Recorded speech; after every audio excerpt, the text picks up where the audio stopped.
The 10th round of the 2022 Area Truck Series makes only 3 races until the playoffs begin for the 30-plus drivers in the Truck Series. Tonight we head to round number 10 here at the Magic Mile up in Loudon, New Hampshire at New Hampshire Motor Speedway. Welcome aboard to the HelloFresh 125 from New Hampshire. Tonight, if you're in the chat, use code or command exclamation point HelloFresh in the Twitch chat for 21 free meals plus free shipping.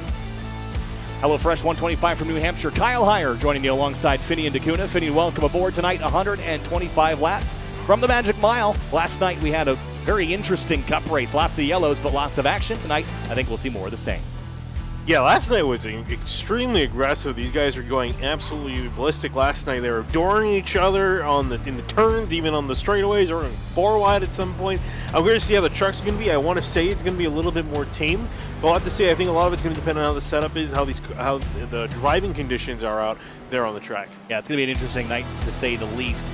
We head down to the racetrack. Practice is already underway, but let's get into the playoff picture. We have a couple races left until we get to our playoffs. At the top of the board, it's David Weishart, got that 3rd victory on the season just a couple of weeks ago. Travis Beckner, Ryan Hartz, Jordan Hurley, Scioli, and Matthew Bell all have victories to their name, but Brad Slaughter on back to Cameron Hearn inside the playoff cutoff without victories, not locked in yet. Justin Anisogak, Eric Wineland, Danny Ware, and more on the outside looking in. Yeah, for a lot of these guys, I'm curious to see if they can, again, who's going to be the one that gets the next one. Brad Slaughter, he's been arguably due for a win for a while. Like you mentioned, every single time we come here, come to the Truck Series broadcast, it's generally surprising he hasn't gotten that W in just yet. Colin Farmer, another quick driver, again on the outside looking in, but also a lot of guys hovering around that cutoff area. Looking at Colin Farmer on back, everyone's very close, and that picture is narrowing down as the playoffs emerge closer and closer. Yeah, we're almost there. Just a couple of rounds remaining. Track temperature right now, 102 degrees Fahrenheit. The air temp just shy of 80. So it is a toasty afternoon here in Loudon, New Hampshire, up here in the Northeast. I'm sure in the real world it's a little bit drearier at the moment than it is here in the simulator. But at the top of the board, it's hometown boy Ryan Hartz. Came up 1 spot short in the Cup race last night. We'll see if he can do 1 spot better tonight. Already looking pretty solid. Yeah, and one of the stronger cars out on track last night just couldn't quite seal the deal. We'll see if he can do that tonight. Also looking quick, exactly what he was doing last night. Top in practice, starting near the top in qualifying. We'll see how this number 3 truck can perform as the night goes on. He's also got the number 7 James Scioli breathing out his neck in the practice timesheets. Pretty racy already out there. Last night we saw a lot of incidents and contacts and things of the sort, Finian. A lot of it was after restarts. We did get 1 long green flag run. Tonight, though, everyone will be fighting for the same line that they were in the Cup race, that middle groove in both 1 and 2 and 3 and 4. And as you can see, drivers sliding up, crossing over. It gets pretty wild, especially on restarts. Yeah, you can see some wreck trucks there on exit 2. Exits being pretty much the calamity corners. Typically, turn 2 is slightly more calamitous, but even turn 4 played a big part in a lot of the wrecks last night. Just look at the 18 of Fambro. Running 8th right now here, David Weishart. 3 wins on the season right now in practice. He's run 49 laps. That's the most of anybody here, but is only 12th quick, so maybe fighting a little bit of speed issues in that 33 truck. Last night was the winner of the Cup race, so got that monkey off his back, but now has some more to focus on this evening. Brad Slaughter Jr. right behind him. Jordan Hurley has also won a race this season there. He is down in 16th at the moment on the left-hand side of the screen. Up towards the top. The drivers you mentioned, Hart, Scioli, Matthew Bell, Cameron Hearn, Travis Beckner, Danny Ware, one of those drivers on the outside looking in. He could really have a good night tonight if he could just finish really where he's practicing, but I'm sure he'd like to get a win and put himself in the playoffs. Yeah, it was really loose in turn 2 right there. And again, I'm not too surprised that the guys are fighting these conditions with it. Again, the track being 100 degrees. It actually dropped down to just about 100 degrees. So we'll see if it continues to drop there with the cloud coverage. I'm sure these guys will love the track to get the temperature to drop to get more grip for them to work with during the race. Yeah, grip levels will change quite a bit. You can see the track rubbers in really in that middle groove, but as soon as you get up high, you get up into the marbles, and it can get pretty slick pretty quickly. We saw a lot of drivers fighting grip in the longer runs, and tires especially, burning off the right front and right rear tires. The car's got, the word I would use is dynamic after about 20, 30 laps of racing last night. Yeah, and honestly, it was kind of nice for at least everyone watching at home. It was very nice. The drivers, I'm sure they're absolutely miserable, constantly dealing with the back end of the car kicking out, sliding all over the place. Hard to get back on the power, not enough traction out of the corner, but it made for some really great side-by-side action. You're watching the HelloFresh 125 from New Hampshire. It's going to kick off here in just a couple of minutes tonight. This race is brought to you by HelloFresh. If you've got New Year's goals, HelloFresh is here to help you achieve them. Skip the grocery store and take control of your time and budget with delicious recipes delivered right to your door. That code that is on the bottom right of your screen, go to HelloFresh. Put in that code, get yourself that deal as we head back down to the racetrack here for qualifying in just a couple of minutes. Practice still underway for the time being here, Finian. And it can tell us a lot week to week, but 37 drivers, and the spread from first to last is only 0.8 of a second, which is pretty tight and tidy. That means I think we're in for a really solid race. I also think we're going to have a lot fewer yellows tonight because these trucks are significantly easier to handle here than the very stiff, bouncy, and bumpy next-gen Cup car. Yeah, so that's why I expect these guys to be, not as, it's not going to be as chaotic with them going into and coming out of the corner. It should be a little bit more stable, a little bit more predictable for these guys to work with. But that could also work against them. They could be trying to force the envelope a little bit more. See these guys push each other a little bit more because they can feel more confidence with the car, or in this case, the truck. So look at Brad Slaughter all the way down 13th. Brad Slaughter mentioned right behind David Weishart in the running order right now. Best time of a 30.30, which he shares with Holmes and Weishart ahead of him. That's how close things are at the pointy bit. But Ryan Hart's basically a 10th clear of the next fastest guy. That's a pretty big gap. Remember, from first to 37th was only 8 tenths, and one of those tenths is accounted for between first and second. One car turned around at the exit of pit lane. Yeah, that was Travis Beckner trying to do a burnout. Oh, well. That wasn't He did it. A couple more trucks rolling out on the racetrack right now, getting some last-minute practice in. And I'm always surprised at tracks like this that are so line-sensitive and take a long time to master, how many laps people will put in practice. Let me just run down a couple of drivers here. Ryan Hart's 47 laps in practice. James Scioli, 38. Matthew Bell, 41. David Weishart, 49. Justin Anasogak, 57 practice laps. Yeah, that's only, again, just a reminder, too, though. These guys only have 40 minutes of practice beforehand in the server. So they all just pretty much came in here and were just out there just making laps, seeing what they need to do in both the racing and qualifying. As Anasogak goes hard into the wall, straight on his 58th lap. Tom Bourne Ooh. just squeezing by there. Ryan Swan, Garrett Grant not really showing a lot of speed here in practice and some struggles already. So 30 seconds left here in practice before we get into qualifying. Last night, Finian, qualifying, well, we thought it would matter at least a little bit, but it really didn't. At the end of the day, David Weishart came from 35th up to 1st, and we didn't even have a lot of green flag running. A lot of that was strategy calls. But, we did see some passing. It wasn't like people were stuck in line. So maybe tonight it isn't critical. It's just about, if you have speed and don't get a clean lap, I think that's not a big deal. If you don't have speed, though, you just don't have speed. Yeah, and we saw guys, I remember Mitchell in particular, just dropped down the order, started in the top 5, and are finishing 17th. So you definitely do need to have some pace. I think qualifying will obviously set the general gist of the grid, but again, we'll have to see what the trucks, how the story is going to be. But with the next-gen cars, the way they were racing, it was pretty easy actually to make passes, which I never thought I would ever say with those particular cars, that it was easy to pass. But guys were able to make it work, especially if they had the speed. We saw, obviously, our race winner, David Weishart, came all the way back from, I think, 35th up to win that race. So it's hard to argue that it was impossible to pass because he passed 34 guys on the way to that victory.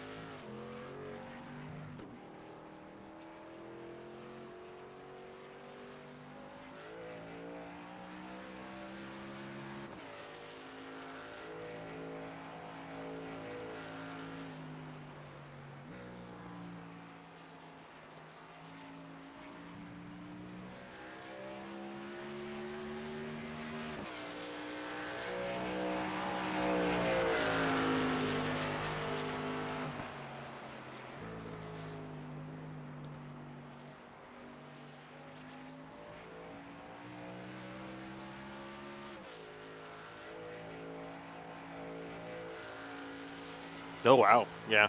Oh, right. Yeah, I remember. Yeah, he ran really well in speed weeks at Daytona, but Yeah, he definitely probably could use another win. I mean, looked really strong last night, and then obviously, as Hunter mentioned last night too, this is his favorite track, being his hometown track. So we'll see if he can perform. Cross the line for him, 30.1, one of the first guys to get out there and put a time down.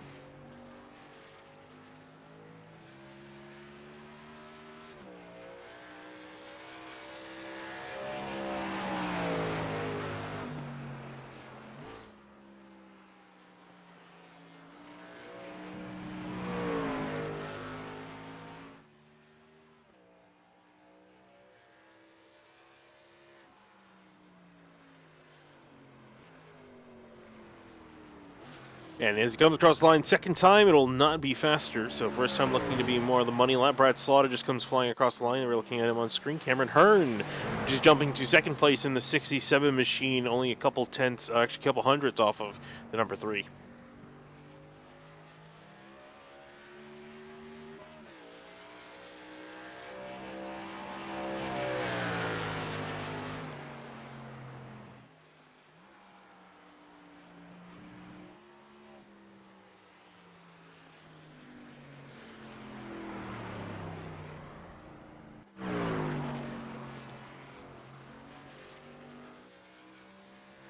Yeah, it seems a lot of guys are just dropping off a couple hundredths of a second on their second lap, so we'll see if this number 39 is hiding anything.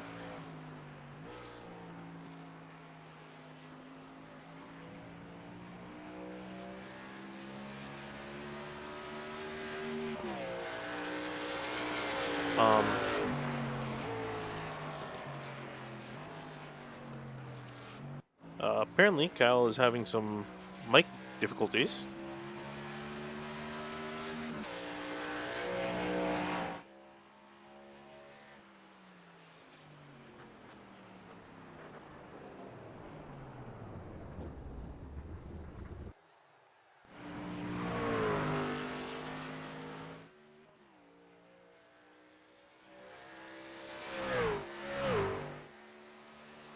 And taking a look at him, is heading into turn 1, see if he can improve on his second going.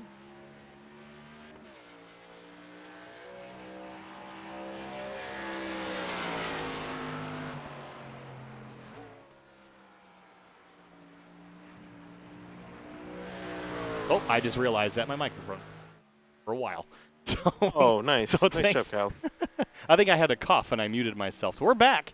Carter Coop up to 10th place. So we haven't really seen that strategy work, but it did for Carter. It just didn't launch him very far forward. I still think at this track you have to go hard on your first lap. But Scioli's doing the same thing. He's using lap 1 here to set up for lap 2, unless he kind of ran middle high there on purpose. Now across the line for Scioli, 30.740. I think that was definitely intentional. He's obviously near the bottom of the chart, 16th fastest he comes across, so this is going to be the money lap now. So we'll see now if using lap 1 was is going to help him out. Build up some speed, a little bit of heat in the tires. He did get close to hitting the wall off of turn 2, so if he makes a mistake here, he's going to die for the apron. That's a very unorthodox line. Well, we see that in race pace, but we haven't really seen that work out in qualifying. Chasing the green here out of turn 4. Is it going to be quicker? It is a 31.53, good enough for second place. Interesting. Wow. I'll be. All right, that was something. It was something. See if Logan Hartman tries the same strategy. Oh, he's going to go high and I think do the same. Ooh, too high. I was going to say he was charging in there way too hot to go high. Have a look on the Simrat Market replay here. Just charges in and it immediately steps out on him here. There's just no way you're going to carry that much speed into the corner. Drags the quarter panel against the wall, and it's he'll get a shot to go again and at least get one more attempt at it. Jeff Ryan has thrown away all of his attempts. So has Tommy Ryan. The Ryan brothers are going to have to start at the tail of the field today. Eric Wineland and Matthew Bell beginning their qualifying effort.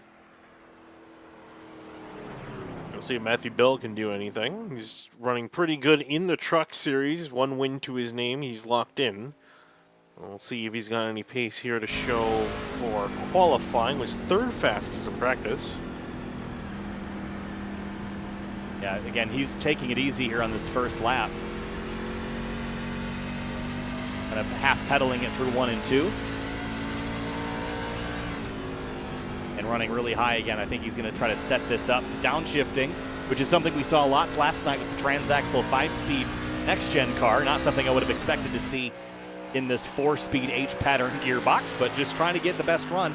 31.476 on the first lap. This is an obvious throwaway to benefit this lap too. So he's banking on a little bit higher tire temperatures being the way to go here. Yeah, got to just be careful of the second lap. If he doesn't get a good lap time in, it's going to be a long night ahead for the 9. He goes into turn 3 now. Not as big of a commitment as we saw Scioli. I was going to say he didn't completely send it to the apron like Scioli. More conventional line for the 9. We'll see what it's going to do for him on the timesheet as he comes across. Fourth fastest. Yeah, 32.38, fourth quick. So that has worked for the drivers that have tried it. Justin Munsell starting his first lap. It looks like Travis Beckner is also on the road. Lath Hicks in the 53 is also on track.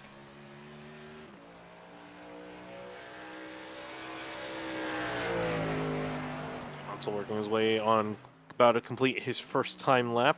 Looks like he was running solid on this first lap, didn't throw it away, so this will probably be his fastest time. A little bit loose off of turn 4. He's in third gear in turn 4, that's why. Another downshift, another, I think, a throwaway lap in order to benefit this second lap. Hustling the truck through 1 and 2. Now throttling back up out of turn number 2, looking pretty good this time.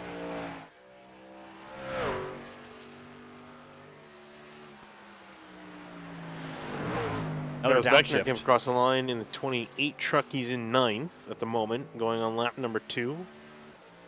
Comes Munsell.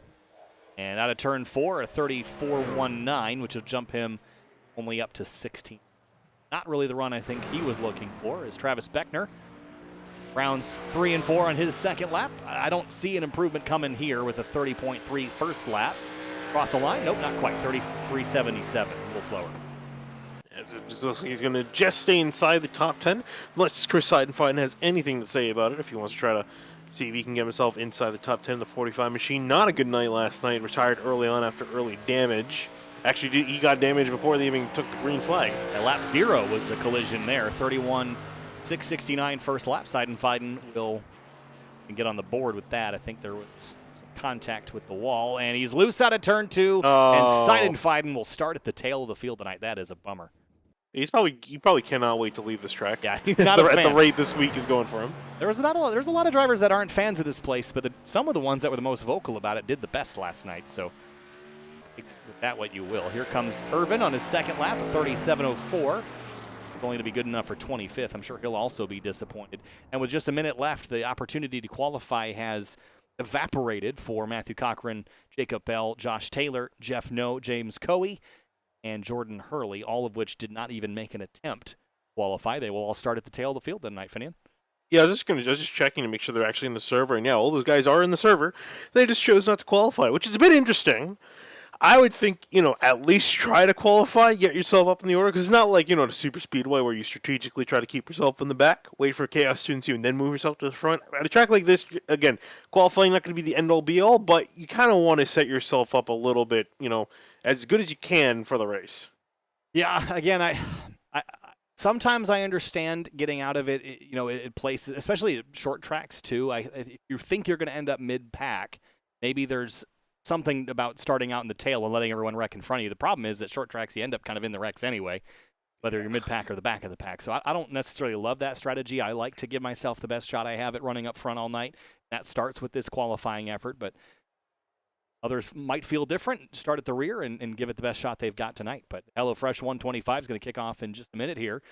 And when we do kick off, it'll be 125 laps worth of racing. We had 146 after all things were said and done last night, and 141 scheduled laps. We had a green-white checkered and extended the race a little while. It took about 2 hours to complete, but that was because we had 12 cautions en route to the end of that event. I think more than that, actually, because I think we saw 12. I think it was probably more like 13, 14. We checked right before the tail end, I think. Yeah. So it'll be an interesting night, but I do think we're going to get a nice long green flag race in tonight. I just have a feeling the way these trucks are going to drive around here is going to be a lot more comfortable than the drivers last night. I think the biggest question is late in the run, how does the bounce shift on the tire? Will the cars, or the trucks rather, kind of fall into an understeer or an oversteer. The oversteer situation is what we saw last night. The understeer is when we're going to see right front blown tires, which, come to think of it, we have not seen a tire blow in iRacing in the right front in a very long time after that mechanic kind of came to fruition a year or two ago. Yeah, I was going to say, I think it doesn't help that the leagues that we usually broadcast have people that usually know what they're doing. That helps. I think if you were to be like a bottom split, you're broadcasting that, you would probably see a lot more. All right, heading down to the grid now. It's time for the Roasted Gems Coffee starting lineup. We'll head down to the grid, kick things off with row number 1. And starting on that first row, it's going to be Reinhardt's the hometown hero in the number 3. 30.143, his qualifying time. He'll start alongside James Scioli in the number 7. He will start second. Moving on back, row number 2, Cameron Hearn in the 67 is going to line up on the inside next to Matthew Bell in 4th in the 9 truck. Starting in 5th place will be Brad Slaughter Jr.'s number 8 truck alongside David Weishart. Last night's winner in the number 33 starts 6th. Back in 7th place is going to be the 12 truck of Shane Abbey next to Justin Anasoga. It's going to be lined up in the 88 machine. Starting in 9th, it's Travis Beckner's number 28. Bryce Senesac will roll off alongside him in row 5 in the 09 and 10th. Back in row 6 is going to be Kyle Sieg on the inside in 39 next to Jordan Martin in the 11 in 12th place. Starting in 13th, it's Cahill Holmes in the number 41. Danny Ware starts 14th in the 00. Convoy's going to be lined up in the 16 truck in 15th. Justin Munsell next to him in the 20 truck in 16th. 17th place, row 9, Colin Fambro's number 18 truck. Carter Coop starts 18th in the number 52. Back in 19th is going to be AJ Roderick in the 56. Tyler Hallman's going to line up next to him in the 42 in 20th. 21st place is Eric Wineland's number 21. Ryan Swan starts 22nd in the 19. Derek Ryan's going to be rolling off in 23rd in the 46 truck. Bobby Tinch next to him in the 66 is going to roll off in 24th. 25th place is Paul Irvin's number 48. Logan Hartman starts 26th in the 51. Lathic's going to be rolling off in the 53 in 27. Cody Cutter in the 25 trucks coming in 28th.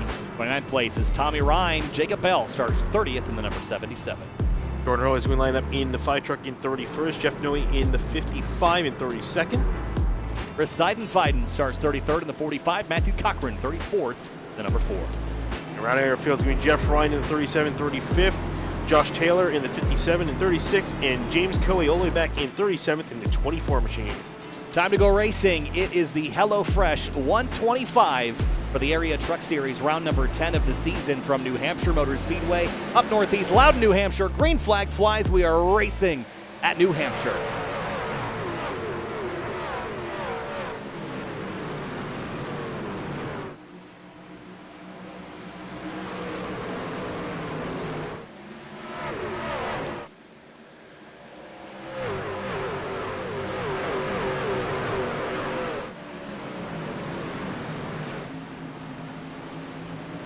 For the lead, Ryan Hart's battling Scioli. Ryan wins the battle, but there's a trouble behind Logan Hartman and big damage to the 55 of Jeff Noe.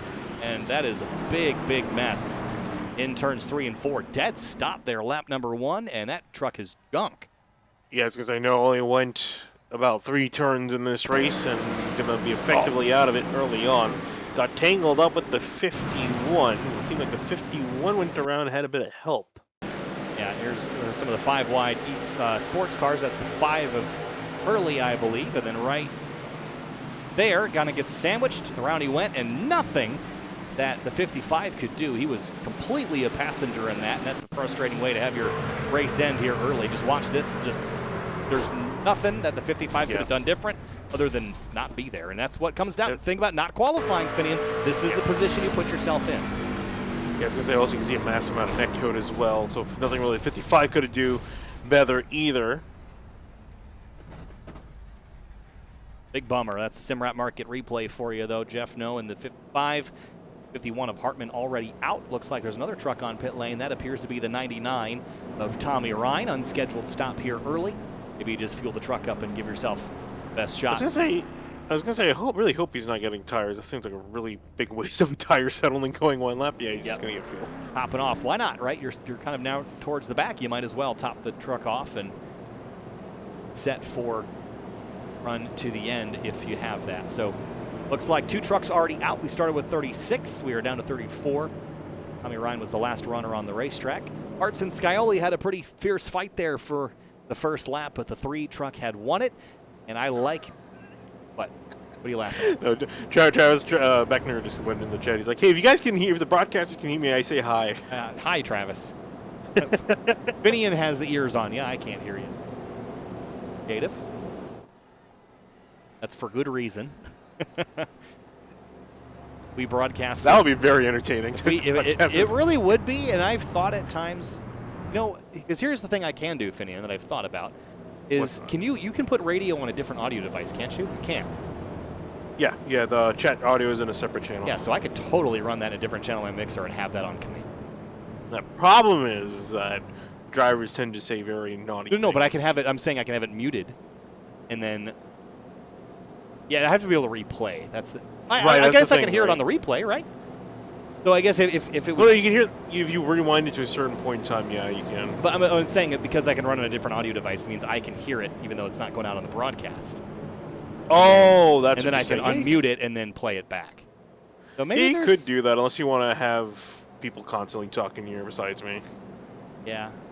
Especially because, like, in times like I mean, I can mute it there too, but or have it. Yeah, on I guess you could. I was going to say they talk about they half the time. It was really funny just listening to these guys chat under caution because they just talk about random things. And like I'm like normally talking with a broadcast about stuff. And I hear them talking about like a movie they watched or like something they had to eat. And it's like I just pick up on these random things that I hear in the background. So if people ever wonder how the innovation on SimTV happens, times like this, you get a flap one caution. Think about how you could improve things. So it's worked for the last almost 5 years now. Well, I like Eric. When Eric Wineland is with us here in the booth, I really enjoy what in his technology stack add to the broadcast with being able to replay back particular moments. It doesn't. It requires an extra body to do that, but it is. So 5's contact was ruled netcode, so he will not have to drop to the tail of the field. We are going to restart here at lap number 6 of 125, the HelloFresh 125. Reinhardt's James Scioli sharing that front row again. Chevrolet Silverados flanked by a Silverado and a Tundra behind him. Back under green from New Hampshire, back underway. Oh! Eric Wineland getting a big shunt in the back further down the order after a bit of a domino effect. Now you see the guys almost 4 wide into turn 1. That's not going to work. Sorting it out right now. Again, it's the initial starts and restarts that make everybody pretty scrambled here. Down the back straightaway, one truck bounced off the wall. That was the 53 of Hicks. And wow, someone just went right up the middle. That was the red truck there at the back of that shot, the 46 of Garrett Grant, and everybody makes it through a lap this time out of turn number 4, but it is a frantic scramble all the way through the field. How about this battle for 5th? Here's Shane Abbey, Brad Slaughter Jr., and David Weishart, and others. Now Matthew Bell under fire. I was going to say, right now it's not a whole lot of give, but a lot of take going on the track. Everyone's trying to grab as many spots as possible, because now when the tires are fresh and everyone's clumped together. Weishart hit a big lunge into turn 3 on the bottom of the racetrack, slides up the hill just a little bit. One truck way high in 3 and 4. Didn't quite catch who that was. It was the silver truck. The 56 of A.J. Roderick was way up there in 3 and 4. I think we might see some even more elbows out than we saw last night because of the slower speeds. Drivers might be a little, and more mechanical grip. They might be a little bit more willing to lean on each other for positions. Here's Cameron Hearn and Scioli for second. I was going to say, watching them up ahead, we saw on the opening lap, didn't really get a chance to mention it, but Scioli on the opening lap in turn 3 threw it down to the apron trying to make a move, similar to what we saw him do in qualifying. Beckner just had a bit of a swerve down the front straight. I'm not sure why. Big protection there, the 09 of Senesac. Big moment there on corner entry as we ride on board with Kyle Sieg here tonight, who started in 11th. He's up 1 spot and he's shifting. We've heard quite a few drivers in qualifying going down a gear, but every time you shift in one of these old age pattern cars, you got to know how to do it, get up the gears and down the gears without shocking the gearbox and thus the rear wheels on corner entry. Yeah, I was going to say, especially later in the run when the tires start to wear out, you lose a lot of grip. All it takes is one misshift and you get the tires spinning if you don't rev match properly. And the car goes around. Bogak on the high lane there in the 88 Exalta truck. Well practiced tonight. We've documented that. Another bounce off the wall for 41 of Hill Holmes. Here comes Fambro to the inside of the 16 of Tom Bourne. There's 41 way up almost into the wall. They'll be able to come back down mid-corner and save that. Wow, the 18 and 16, a little bit of bumper paint trading there down into turn 1. Justin Munsell chasing. This is that side-by-side that will wear you out over a course of a long race. We saw plenty of times last night, I think the 84 and the 8, that had enough of each other by about lap 25. Yeah, I was going to say, and the ironic thing was that they were with each other for the majority of that race unfolding. They're constantly next to each other, still battling it out. As we see, Fambro making contact with a 16 up board and getting to the wall. Just saw it on the camera there. Yeah, they've done that a couple of times already. Here's another look at it quickly on the Simrat Market replay. They just kind of ran into each other. Once, twice, thrice, and they're still throwing hands here down the back straightaway. Here comes almost to the inside into turn 3. I'm sure Bourne was trying to hope that he could see if he can get some sort of payback on Fambro for that, but that's the deal with 41. Okay, the home, as you mentioned, throwing it up the inside. I don't think he's going to have quite enough success here. And the run off the corner of that high lane, it's really tough to beat there. He's in months to take advantage of that. Looking for the back side by side, Paul Irvin, Carter Coop duking it out. 52 and 48. That upper groove. Carry a little bit more speed out there, but you have grip deficiency. Spin behind him out of turn 2, and caution is out. The 53 of Hicks goes around for a spin. Second caution out, lap 13 here in the HelloFresh 125. He had a bit of help coming off of turn 2. He's going to come down a little bit. And Bobby Tinch coming off the corner. Just going to clip the 53 enough to send him into a tailspin. Yeah, that was just one of those moments where I think there was just 2 trucks that were always going to occupy the same space. Not really sure. I mean, if I had to lean one way, I'd say it's on the 66, but I don't want to be in race control right now. I'm not that confident in that response. Yep, well, that's race control's problem to figure out who's to blame.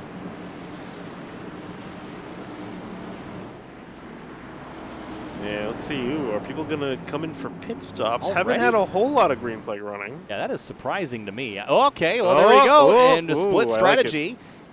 All right, I thought we'd have more drivers stay out. Well, there's a couple more. Jordan Martin. Wow, I was going to say, the guys are deciding really last minute that pit road attenuator is about to get some work. Yep, so only 4, maybe 5 stay out. Interesting. Definitely interesting. I didn't expect to see anybody on pit lane now. I don't know how much I love that call to come to pit lane. Laps, you know, maybe, yeah, well, maybe these guys have 4 tire sets available a lot during the race. They have 5 in total, so they can change tires 4 times. That's a lot of tires for a 125 lap race. It is, but you know, say you use one now, another caution comes out lap 50. You use your second, get on your second set. Then there's another one later on. You go to your third set, and then you may have one. I mean, it does seem like it's enough, but you can very easily burn through it, and you might want to be in a position where you save them for later. I think that's why we're seeing these guys staying out. They want to save those tire sets for something later, better on. The last thing you want is to be stuck without any fresh tires to switch to. So we're in lap 15 here in the HelloFresh 125. For those that just joined us, this race is brought to you by HelloFresh.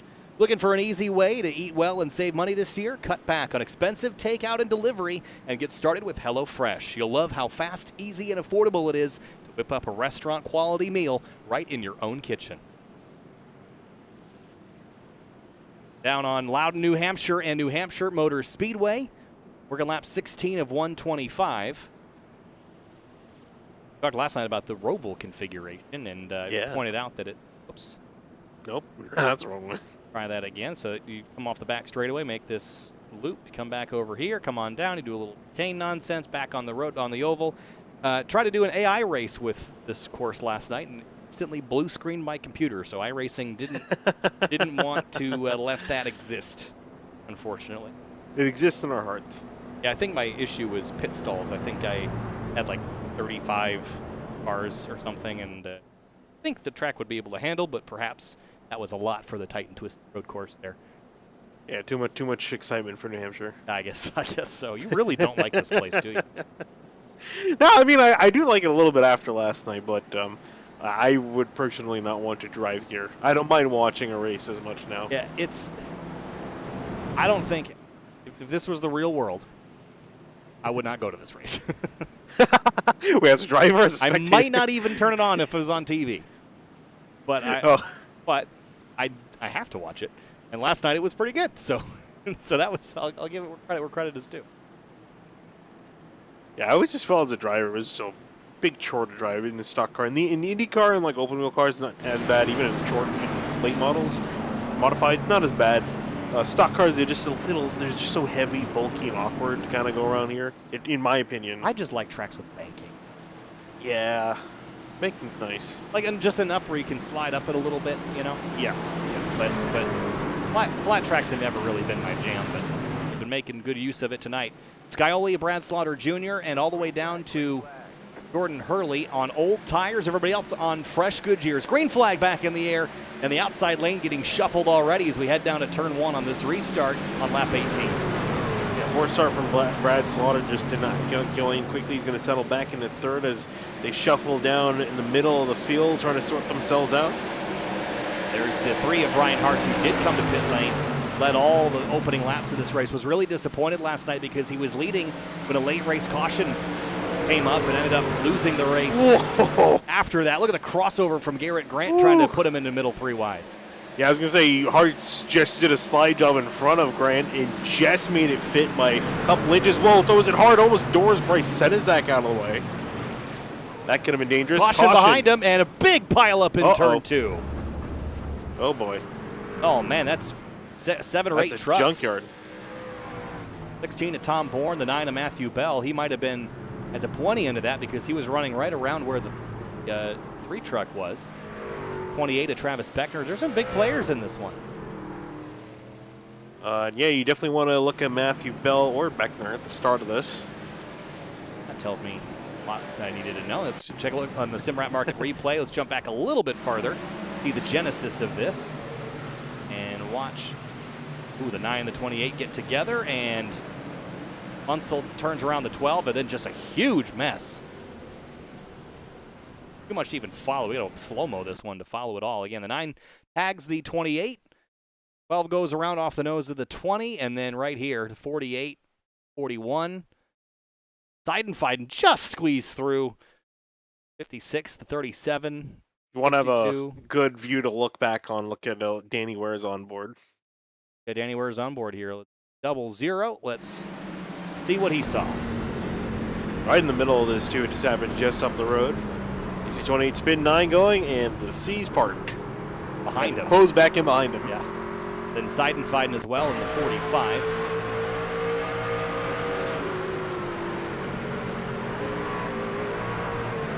That is a scary sight. Where do you go? Where do you go? Where do you go? Right there. Just making it through.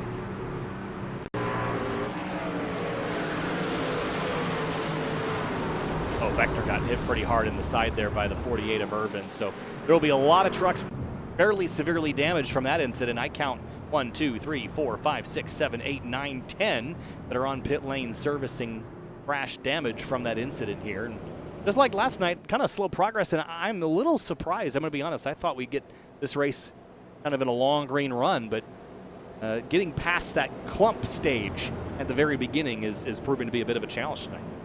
Yeah, I was going to say, I think there's a good chance that we may have some green flag runs now.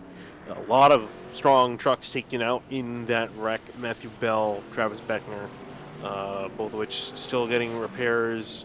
So a couple others as well down on pit lane. So I think with more trucks taken out of the mix, you would think we might have a better chance at green flag runs, longer green flag runs. Yeah, I think that could help. I mean, I don't think there's a lot of trucks that are terminally damaged in that. So Matthew Bell. No, they're definitely going to be off the pace, though. Yeah, that truck is shortened up a couple inches, nose to tail, side to side. Logitech logo looks about as crusty as the one on my 9. I can't wait. I'm building the rig. I can't wait. I'm very excited to. Yeah, your thing is long overdue. I've had my system for 2 years. I still can't believe you're still with it. But you don't have a rig, right? You've just got no, I don't have a rig. Yeah. But I still well I don't have a rig, but at least I have a decent wheelbase and stuff. You still have entry level equipment. Yeah, I've never really prioritized the driving aspect of the sim because I got iRacing. I mean, I've been racing on iRacing for a while, but back in it would have been 2017, tail of 2017, that like I resubbed to iRacing, and then within 2 months, it was broadcast was like the thing that we did. Yeah, I was gonna say, yeah, there wasn't really a whole lot of time that elapsed between those two. Now I think back at it. Yeah. And then, I mean, I drove in stints after that. You drove a controller for half of that. Yeah, and I crushed on the controller. Maybe I should just go back to that. 3K iRating on an Xbox controller. Went downhill after that. Well, yeah, it's really funny for those at home. Kyle rarely uses his racing simulator to race. I mean, I don't really. I mean, my desk setup is set up to broadcast, and that's how it's happened. But I have a space cleared out next to that to build a rig and hopefully kind of share. I mean, Hopefully. the PC will kind of be a shared resource there. But I'm excited to get back in and really get the love back for driving, because one of the things I'm realizing I'm losing is the context for how a lot of these things drive on these newer and newer tire models. So got to keep up to date with what's going on in the sim. Hoping to have that all. I'm getting Moza gear, so excited for that too. Next couple of weeks. Green flag back in the air here in the HelloFresh 125 from New Hampshire. Scioli leads, and they're 4 wide into turn number 1. Oh boy. 5 Wide Esports is going 4 wide on the apron down into turn 1. Living up to their name. Oh, that's Hurley way on the bottom. Oh, trouble in the background. One truck gets tripped up. That's the 46 at Grant. Keeps it straight, but there definitely was some contact there. As even up front, it's getting scrappy. Yeah, I was gonna say, guys just getting eaten up after just some slight door contact and still getting back, rhythm now. It's gonna be pretty hard for some of these guys, especially the guys with damage. Big dives into turn 1. Whoa, David Weiser hard to the wall in turn 1 and 2. Got hip check, caution out. Wow, caution is out. I didn't actually see why there was a yellow, and now I do, because there's more trucks turned around. Cody Cutrer is one of them. Another turn 2 incident here that I think might have stemmed as a catalyst to or a result of the 33. So Anna Sogak actually was the truck that got spun around to generate the caution.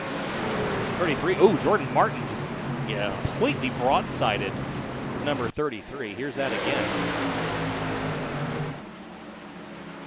Drives in and just right up the hill and into the 33. And then you said Anna Sogak was the one that spun, and here's how that happened.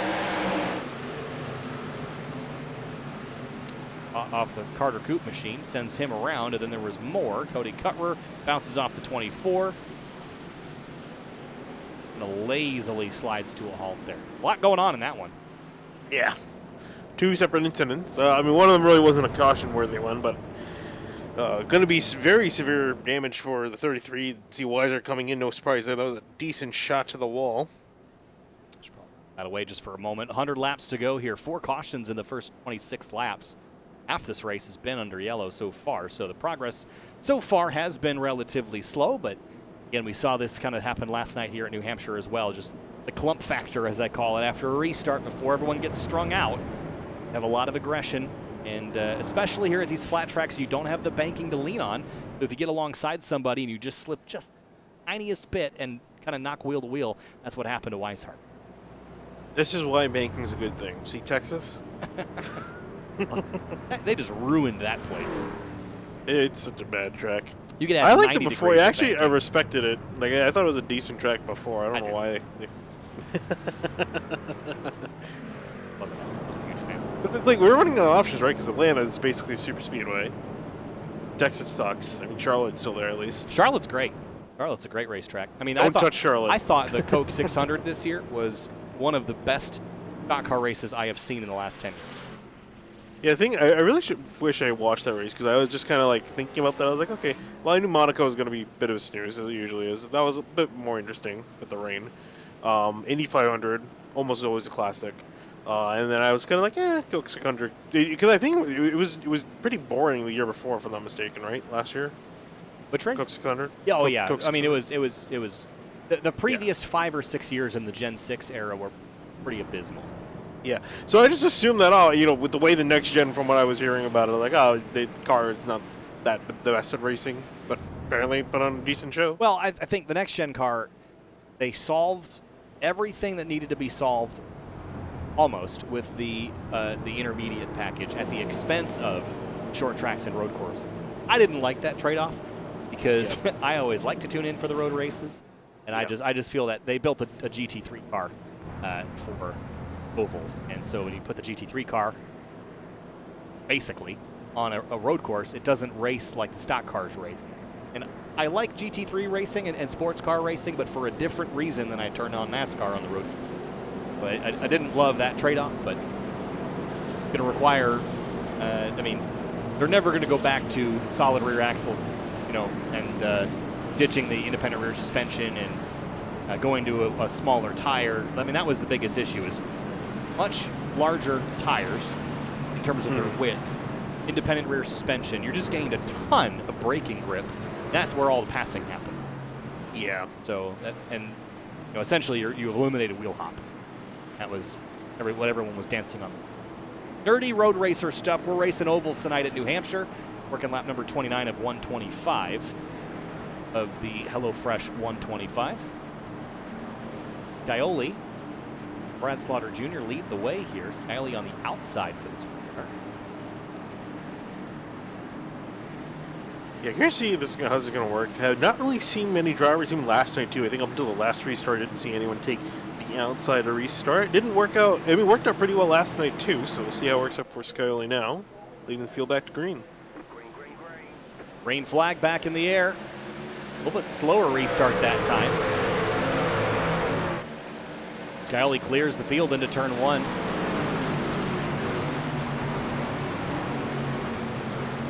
It's all chaos ensuing in behind them, almost 3 wide coming off of turn 2. It's going to be Brad Slaughter in second place, Tyler Hallman up in third place, trying to chase these guys down, and Scioli diving down for the apron. Taking trucks real wide here in the middle of 3 and 4. You mentioned that 42. He was in the mix last season as well for quite some time. Gordon Martin in the 11 up to 4th place, and that was at the expense of 33 of David Weishart, who's 1 lap down. I'm sure he'd love an opportunity for a free pass, and he's going to get it because the 88 spins in turn 1, and around goes Anna Sogak again. It's not been a good night for the 88. Oh, and despite all that practice he had.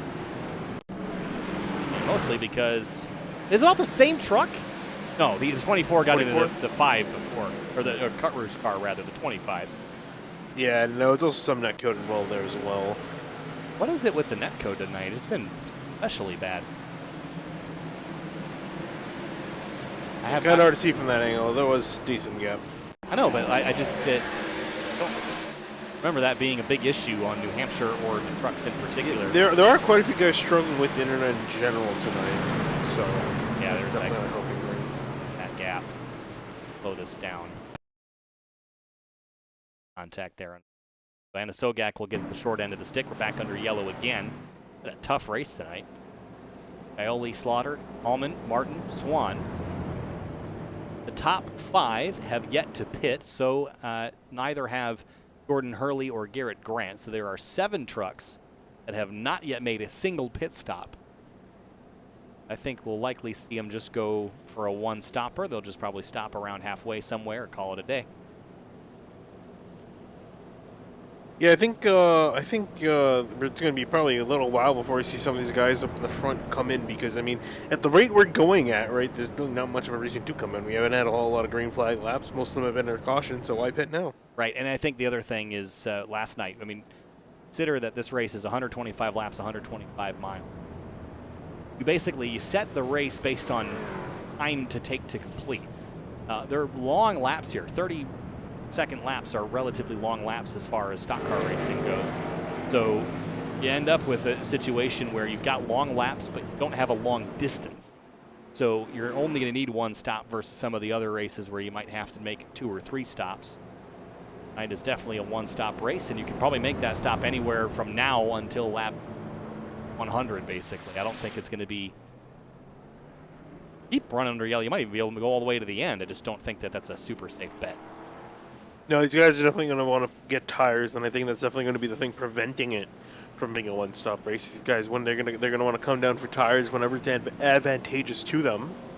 So they're going to try to see. But the big game is always, when do they think, when's the last caution before the big green flag run? Because it happens at some point where you get caution, caution, caution, then you have a stretch of green flag laps, and then maybe another caution later on. But when's that cutoff? When's that transition? Everyone tries to guess, and a lot of people usually end up getting it wrong. So of the 36 trucks that took the green flag, there are 32 rolling. The 4 that are out, Kyle Seek, Hill Holmes, Jeff No, and Logan Hartman. Those 2 are out on the opening lap. There are now no trucks that are laps down. Everybody's on the lead lap, including Paul Irvin, who runs 32nd. Got some nose damage in that big crash a couple of laps ago up at turn 2. Still keeping the effort to keep that truck rolling and get any points that he. He's been coming down constantly, trying to get that thing, as mentioned, fixed up as much as possible, which is tough to do. It always sucks to be in that situation where every caution, you're just coming down a pit lane, your virtual pit crew virtually bangs on your virtual race car, and then you hope that it gets fixed up, and then ends up feeling worse somehow. Travis Beckner's truck now running last on track. Some damage to boot. Be doubling up for the restart this time, and indeed we are. Scioli again elects for the outside lane. I don't love this, especially because if Brad Slaughter does manage to keep up alongside him and keep some overlap, he can kind of run the 7 up the hill. I'd rather be on the bottom, but maybe Scioli feels like the bottom is harder to control. I think he feels like I think what he's trying to do is trying to get the guy in the row behind him, so in this case Jordan Martin, to get alongside the 8 and then get that run off of turn 2, try to clear the 8 there. I think that's what his mind says, but we'll see. It's been hard for the guy to do that, so we'll see what happens here. Strategy call there as green flag is back in the air, lap 36 in the HelloFresh 125.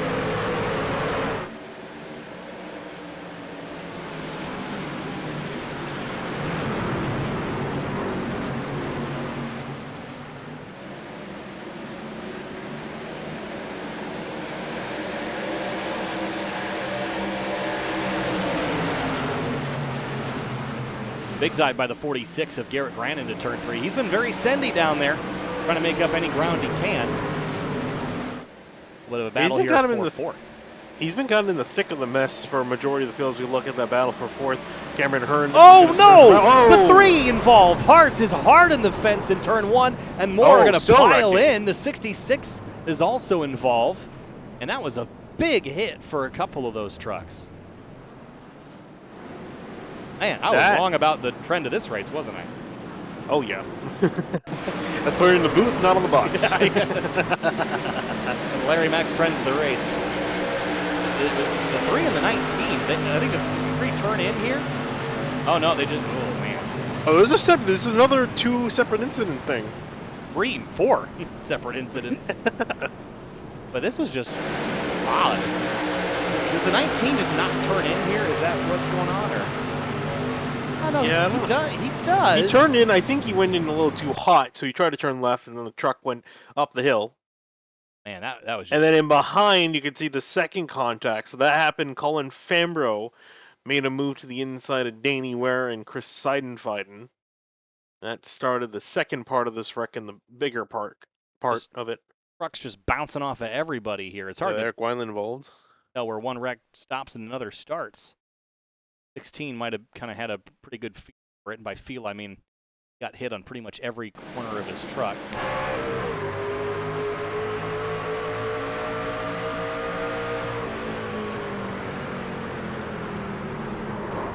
Hit from behind, hit in front, hit in the side. Probably hit again. Nope. Got away with that one, but a big hit there for the 3. Kind of got double whammied here. Right on board now with 3 of Hearts.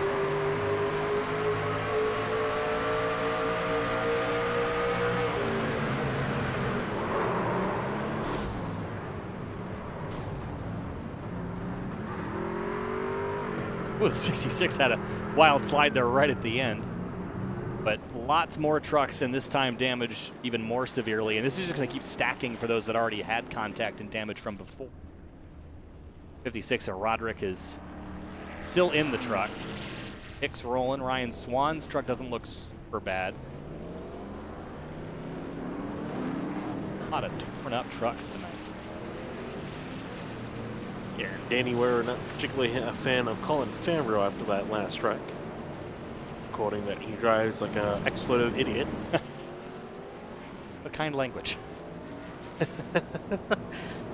It's really fun. Even last night, dude, this track somehow manages to bring out the worst in people, even though it's not a short track. Although it basically drives like a short track. I think I think it all again stems back to the fact that the track is flat. So you go off into a corner side by side, and even if you're not intending to, slightest little slip, you end up banging into somebody, and then they think that it's intentional. They come back at you, and the cycle just repeats viciously.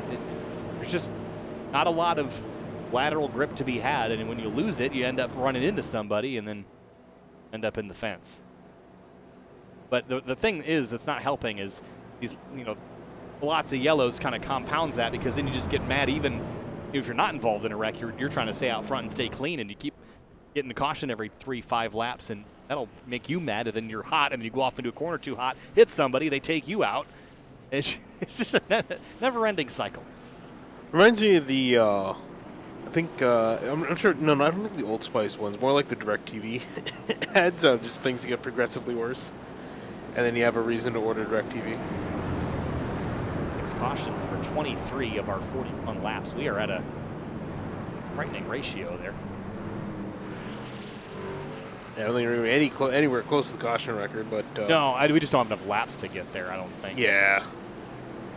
You almost have to be at Martinsville or LA Coliseum to break that. What was it, 24? No, I always forget the number. Every time you ask me, I always forget. I think it's 24. I think 24, 25. I want to say 24. I remember 22 existing also. We're not going to get anywhere close to that. But the HelloFresh 125 must continue. Lap 42. Scioli again elects for the outside lane.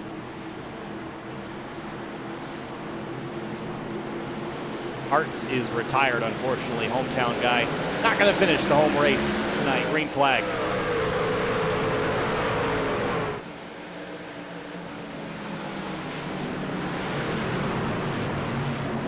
Cameron Hart trying to squeeze the outside of Brad Sauter Jr., trying to see if he can get second place away. This is exactly what Skyler's been hoping for with these free starts, and now finally can fight the eight as Hearn throws it into turn 3. Yeah, that's a pretty big brain move by Scioli to do what he's doing. It's working very well. 3 wide out of turn 4.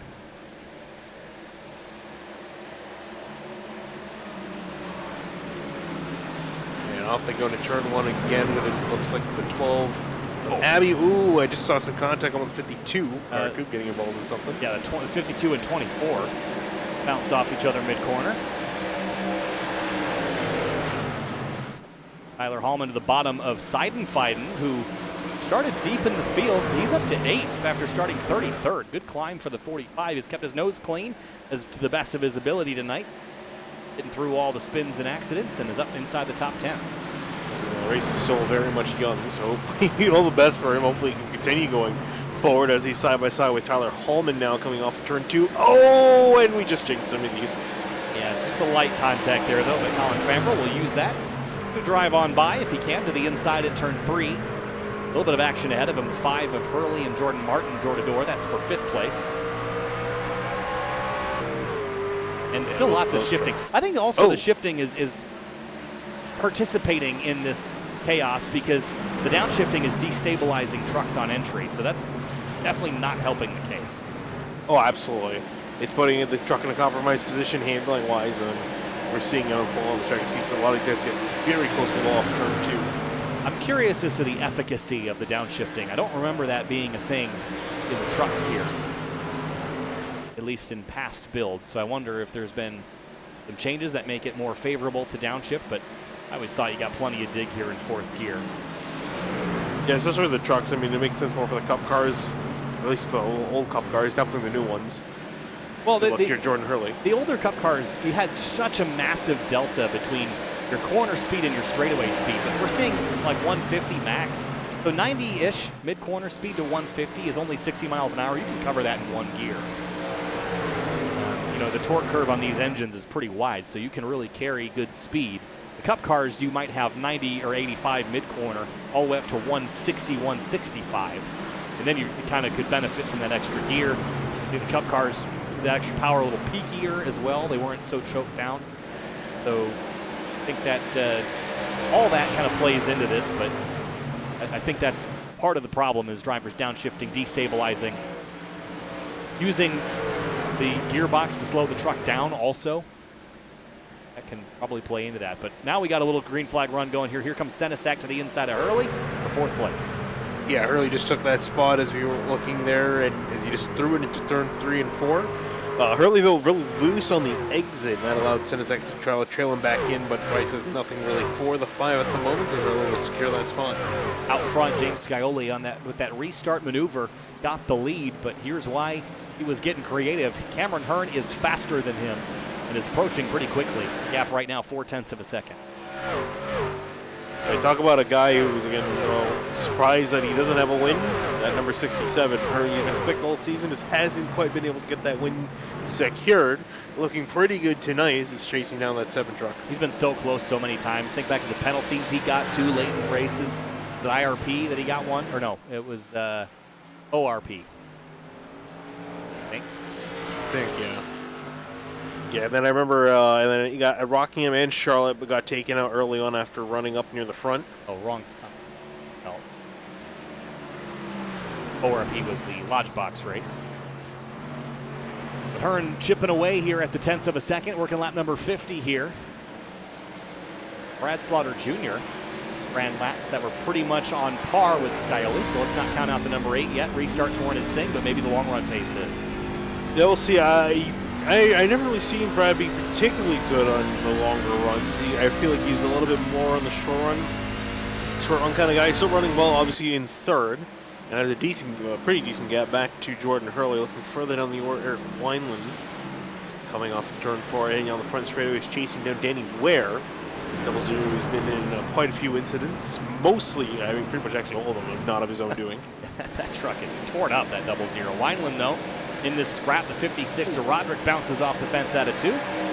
And just ahead of them, here's a little 3-truck scrap. Munsell, Ryan, and Matthew Bell throws Shane Abbey in the mix as well. Abbey's gone backwards since the start of the night, 7th to 14th. Amazing that Matthew Bell's truck is still doing as well as it is. He's been involved in quite a few things. Got heavily involved in that wreck and off of turn 2, the big wreck off of turn 2. Oh, look out. There goes the 37 of Ryan off of Shane Abbey. Ryan, nicely done, gathers it up. Great save there. And he's not a happy camper after that. Abbey just throws it in here pretty deep. Didn't have the overlap alongside on corner entry and just kind of kept going. Hearn has run down Scioli in just a lap or 2. Here he is for the top spot. Yeah, he did catch him very quickly. Scioli's been trying that thing on the apron in 3. I feel like it's been costing him more than gaining him in the later / mid part of this run. Now Hearn all over the back. We always say catching is one thing, passing is another. See how wide the 7 truck can make his own truck. Especially here at New Hampshire. We see some tire tracks from the 7 throttling up a little bit early. It'll open the door for the 67. Cameron Hearn to the inside, battling for the lead here in the HelloFresh 125. Hearn throws it in deep, takes the lead away. Crossover by the 7 now. He has to watch his exit, though. Actually worked out pretty well for him, all things considered.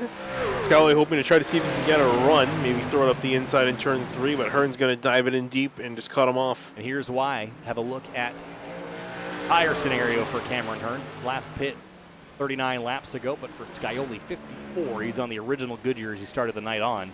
And now that we're getting some laps on them, if the heat cycles count, they will factor into the tire wear. Even though the difference is only about 15 laps, I think we're seeing a little bit of that difference right now. Let's see how much of Hearn can use that difference as you look at Jordan Martin. Finally, Bryce Senesac close quarters off of turn 2. Holman late dive to the inside of turn 3. He's going to keep it down there, doesn't make any contact with the 09. Colin Farmer riding him behind an 8th. He's going to pick up another spot off Senesac. Holman throws the truck back in line on the front straightaway.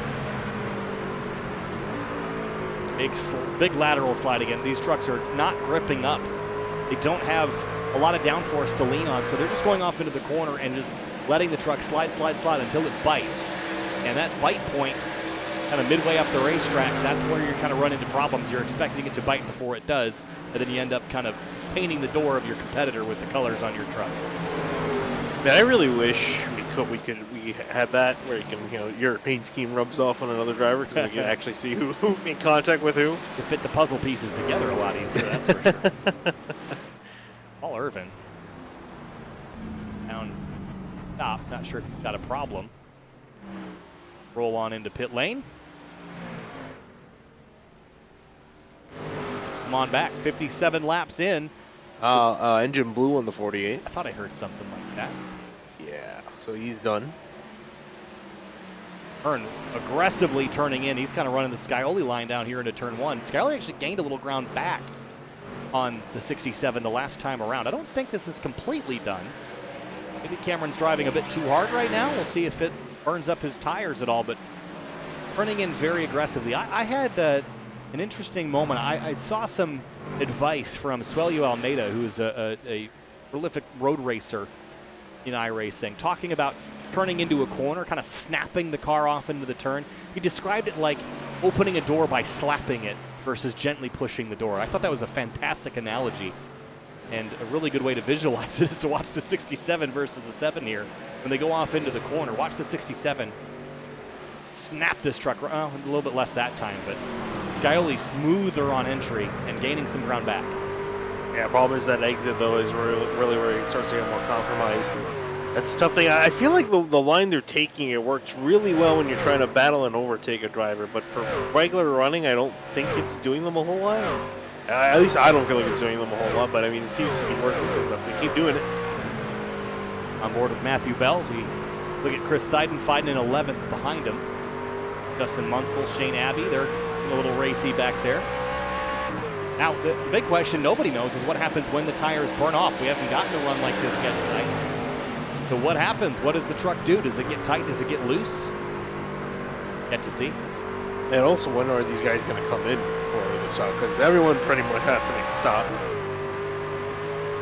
So when you want to come in, obviously you want to try to run at least halfway, which will be in just a few laps' time. That'll be, just lap 63 is our halfway point, so yeah, close. Munsell, big slip here, and Shane Abbey's going to try to fill this gap on the outside.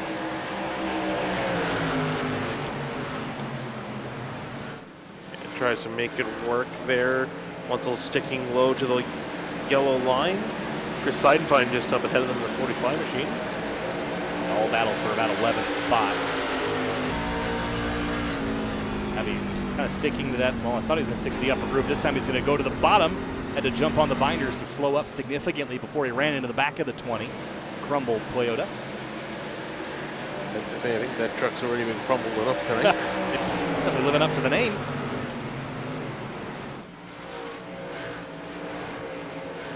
Out front, no changes. Hearn's extended his lead to just about a half a second. Best battle on the racetrack you are watching right now behind the 45 for 11th.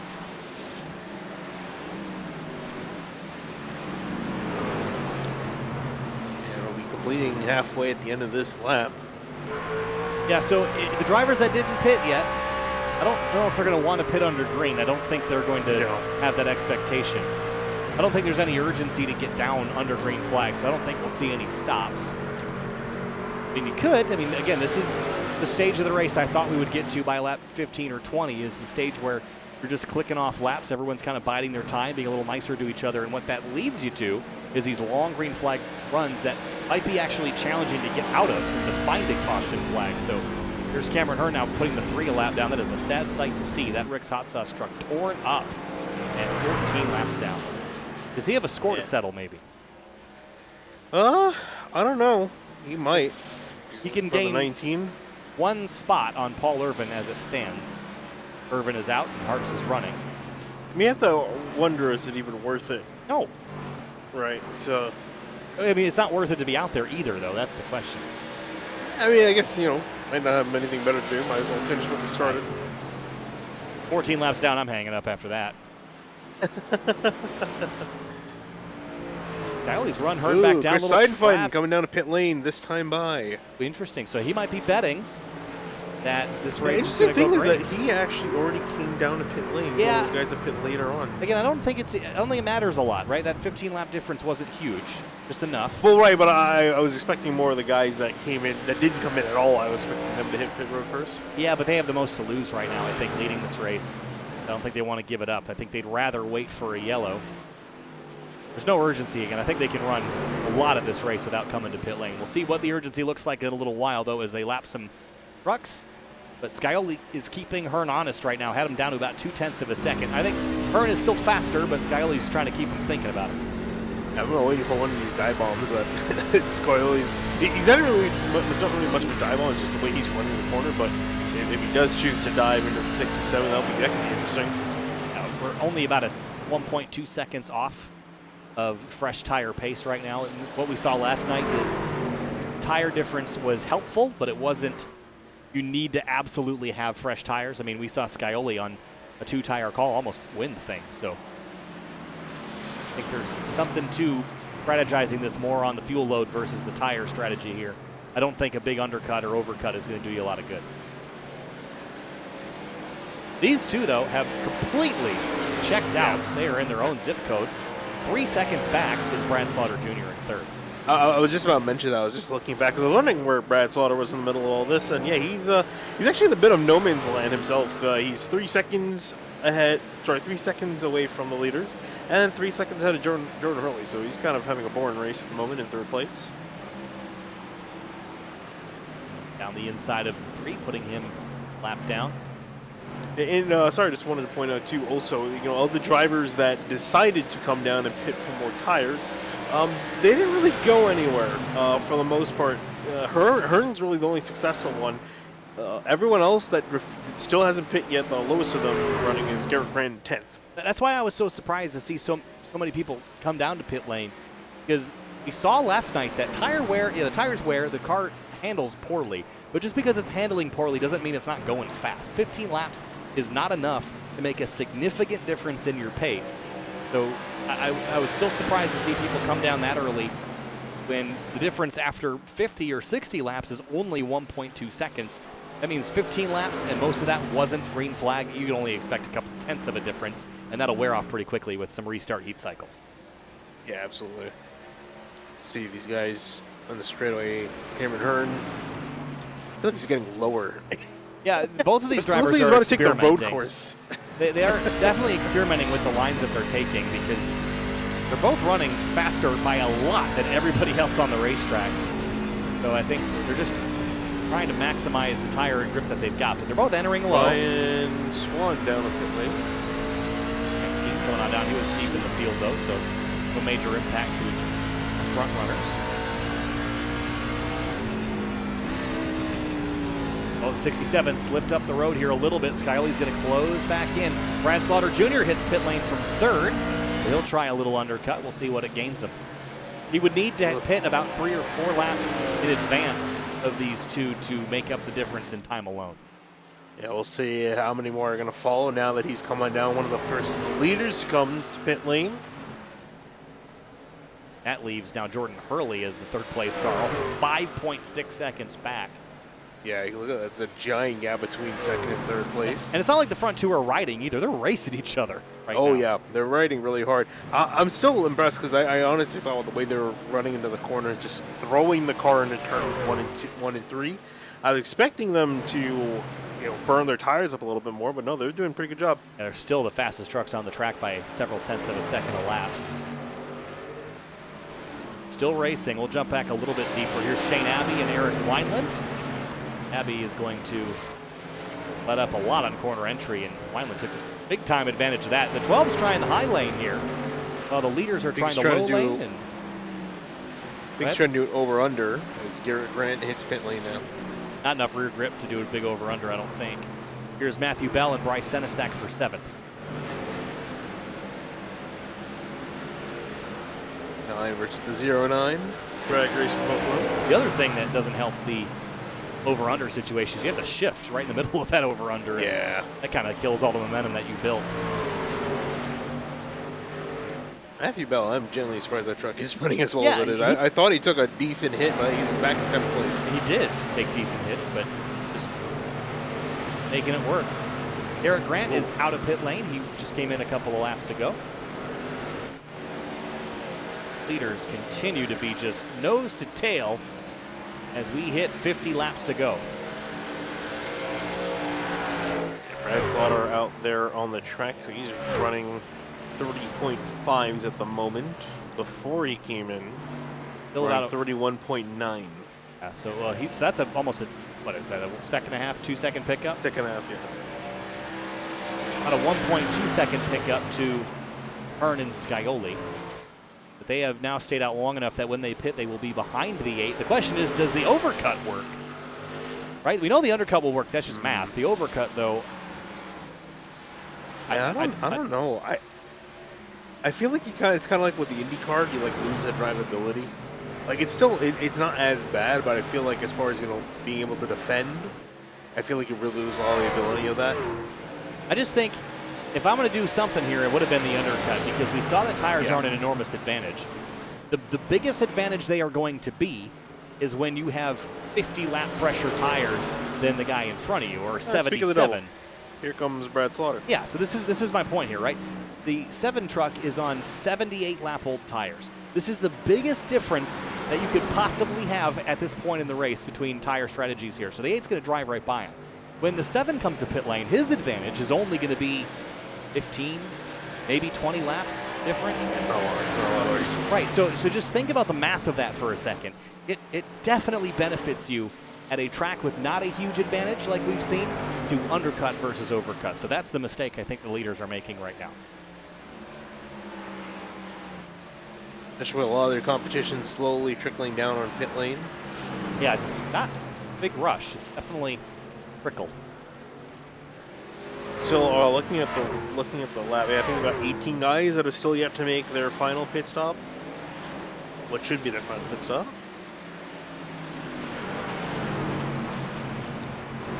Eric Wineland about to go a lap. Or Shane Abbey, rather, Eric Wineland. Whoa! A little bit of a bobble there for the 12. 56 truck is not on the lead lap. He is 1 lap down. Just come to pit lane. That's the last thing Brad Salter needs, a caution now. Yeah, you definitely don't want to have a yellow in the middle of this run. So this is amazing how quickly this race is flip-flopped from having 7 consecutive cautions to start the race now to a long green flag run. And that could have happened at any point. Up, Scioli. Right, onto pit lane. So remember, 1.2 seconds a lap difference or thereabouts. He was right on Hearn's heels, so in theory, he should pop out the other side. Now, if Hearn is smart here, I think he's going to hit pit lane immediately. We'll see. I'm curious to see what he does here, because you think, I would say his best play would be come immediately on down. Or maybe he thinks maybe he can try to stay out there. Well, the only guy... Stay out, gamble for a caution. The only guy he is racing other than the 7 is the 8. So he's going to stay out. So here's why this might not be a terrible call for the 67. The only truck he's racing is the 8 and the 7. Now, the 8 truck already made this situation hard. But the 7, their lap tire difference isn't going to be huge, and they were very close before. The 8 was not close to the leaders. So I don't think the overcut or the undercut is going to be better off for the 8 than it is for the 7, I think. They'll gain more. Strategy race. Here comes the 67 this time. Ooh, cut some grass. Watch out for the penalties. We know that they like to sting him late in the race. Working lap 82 of 125 here in the HelloFresh 125. Gordon Hurley takes over the lead. Everybody holds their breath now, just hoping to get through this cycle without a yellow flag. Yeah, especially the guys that came in earlier, they're kind of betting that they can do something here. With all these guys coming in later on in the run, especially we definitely expect that Brad Slaughter is going to be leading this race once this whole cycle's out. Yes, there's Brad, and now Cameron's just leaving. And their tire difference is going to be... well, he might beat Scioli here, actually. That's about 11 lap difference between the 67 and the 8. Now, Cameron Hearn has put some distance on Scioli by about a second. So here's what this means, is now that Brad Slaughter Jr. has 2.6 seconds on Cameron Hearn. Oh, did he take?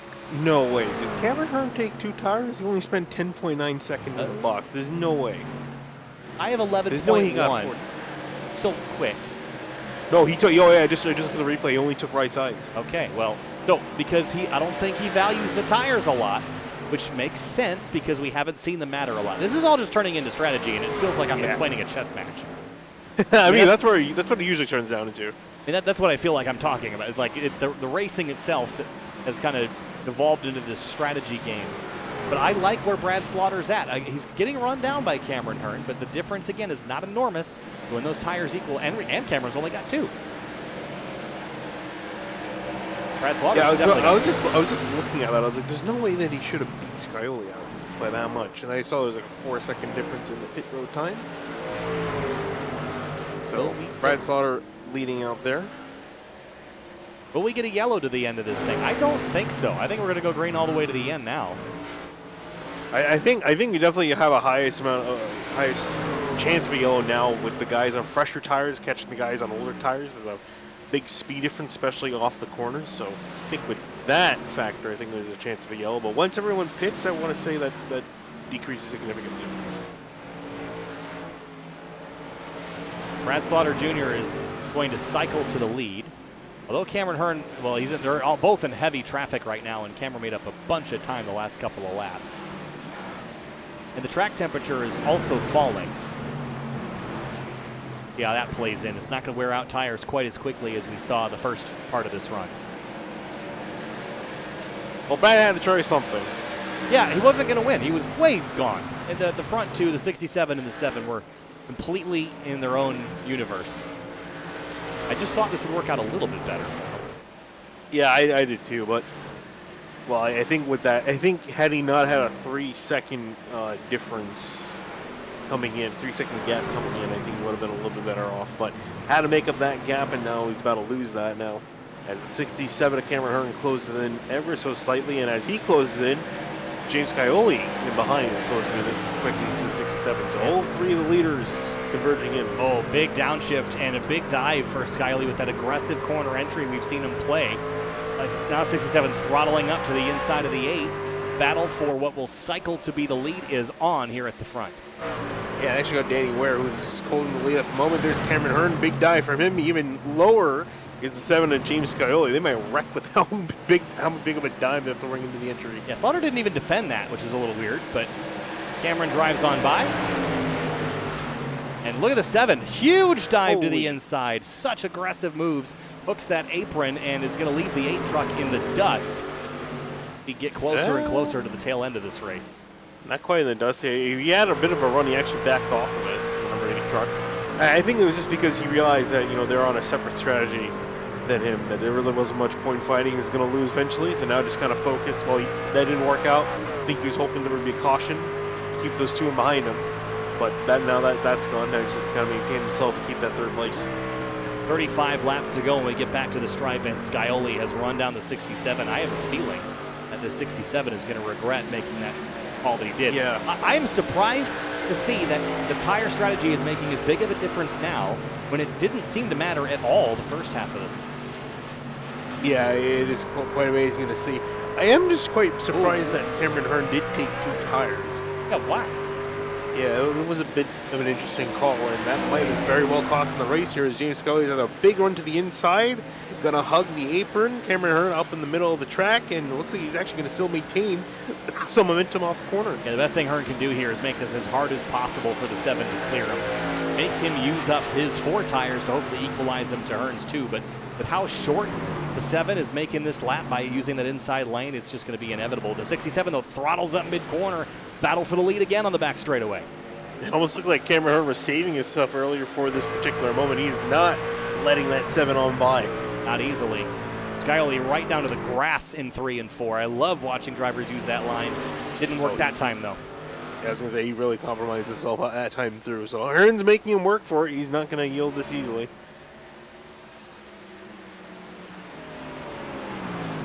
Good stuff here in HelloFresh 125 as we get closer and closer to the tail end of this race. The battle for the lead is on in the HelloFresh 125. Again, this race is brought to you by HelloFresh. With HelloFresh, eating well in the new year can be stress-free and delicious. With over 35 weekly recipes, they have the options you're looking for to help you achieve your goals. Use Calorie Smart and Carb Smart recipes, or even customize select meals by swapping proteins or sides, upgrading your proteins, or adding protein to a veggie dish. It is on right now and tasty for the lead as these two continue to battle Skyly and Hearn. I was going to say, the rate they're going, hopefully they don't end up tasting misery if this goes south, because with the way that the 7s dive even corners, all it takes is for Cameron Hearn to not give them enough room, and they can both end up around. Well, I didn't order misery with my HelloFresh meals, but Skyly and Hearn are going at it right now. Lap 95 of 125, about 15 minutes remaining in this race, and Hearn's defense is fantastic. Skyly's going to try the high side. Oh, this might work. Yeah, it would work. It would work if he was able to get there. Thing he wasn't really able to get there, and he is dirt tracking sideways off of turn 2, trying to keep that run going. Yeah, trying something different. The definition of insanity is doing the same thing over and over again and expecting a different result. He has elected to try something different. Now, just 30 laps to go. Now just following in his tire tracks. And mostly following his tire tracks. He's still going to the inside, just not as aggressively. That being said, I think he pretty much has to go aggressively to the inside. And I think this works out. The more laps we take off, this works out in Cameron Hearn's favor, because Skyly's tire is only getting worse, and especially with the way he's driving extremely aggressively, so he's burning up those tires very quickly. Yeah, that's the thing. I mean, Hearn's doing this great defense, and all it's going to do is equalize the tires, where they're both kind of have the same stuff. Skyly goes for that big dive again in turn 1, slides up, almost makes contact, and Hearn didn't leave him a lot of space either.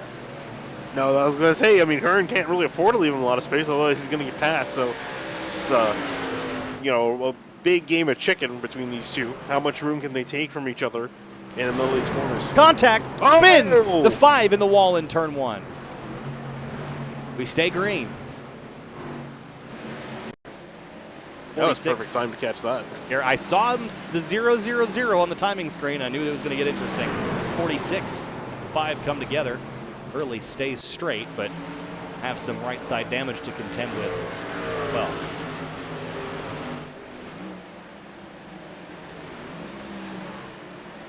where else we're looking pretty single file, so we'll jump back to, well, I say that. Here's Anna Sogak and Tommy Ryan.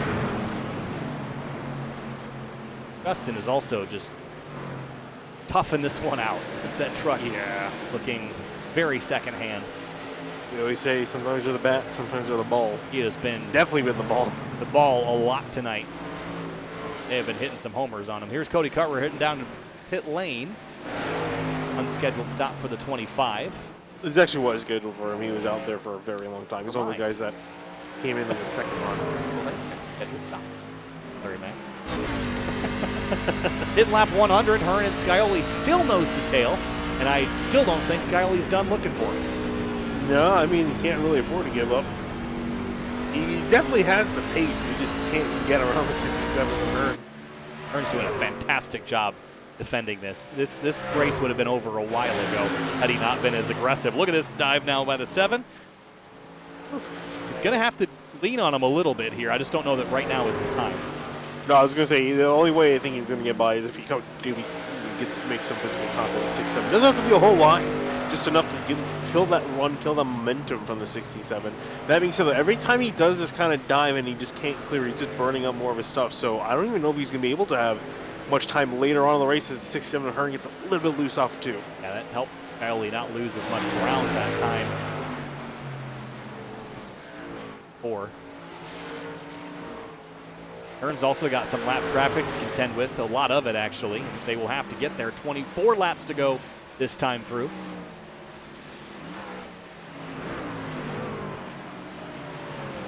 Fantastic race. These two go at it. Meanwhile, Brad Slaughter Jr. is in no man's land. A little over 3 seconds back. He's just hoping. And then 5 seconds ahead of Jordan Martin. I think Brad's just hoping, praying they get aggressive and take each other out. I don't think they really will unless something goes really wrong. They're not that aggressive. You know, they'll drive each other clean as hard as they can. 18 of Fambro and the 20 of Munsell, door to door. This is for 7th. Solid climb for both these guys. Fambro up 10 spots, Munsell up 8. I think that's Cody Carter, who just came down to pit lane running 25th in the 25 truck. And Fambro up the road just a little bit. Matthew Bell still inside the top 10 with that truck that has been through the ringer tonight, as have a number of them. Doing really well. Actually has a chance of passing the 20 and the 18 back up to the battle for the lead. Still as close as ever. You know what's interesting about the trucks is when these trucks are racing. Oh, rack off of turn 4. Danny Ware around, caution out. Big hit for the 0-0, and that changes a lot of things. Danny Ware, big impact out of turn 4 off the. Oh, wow. Oh, that was. Must have been something. some unfinished business there between those two.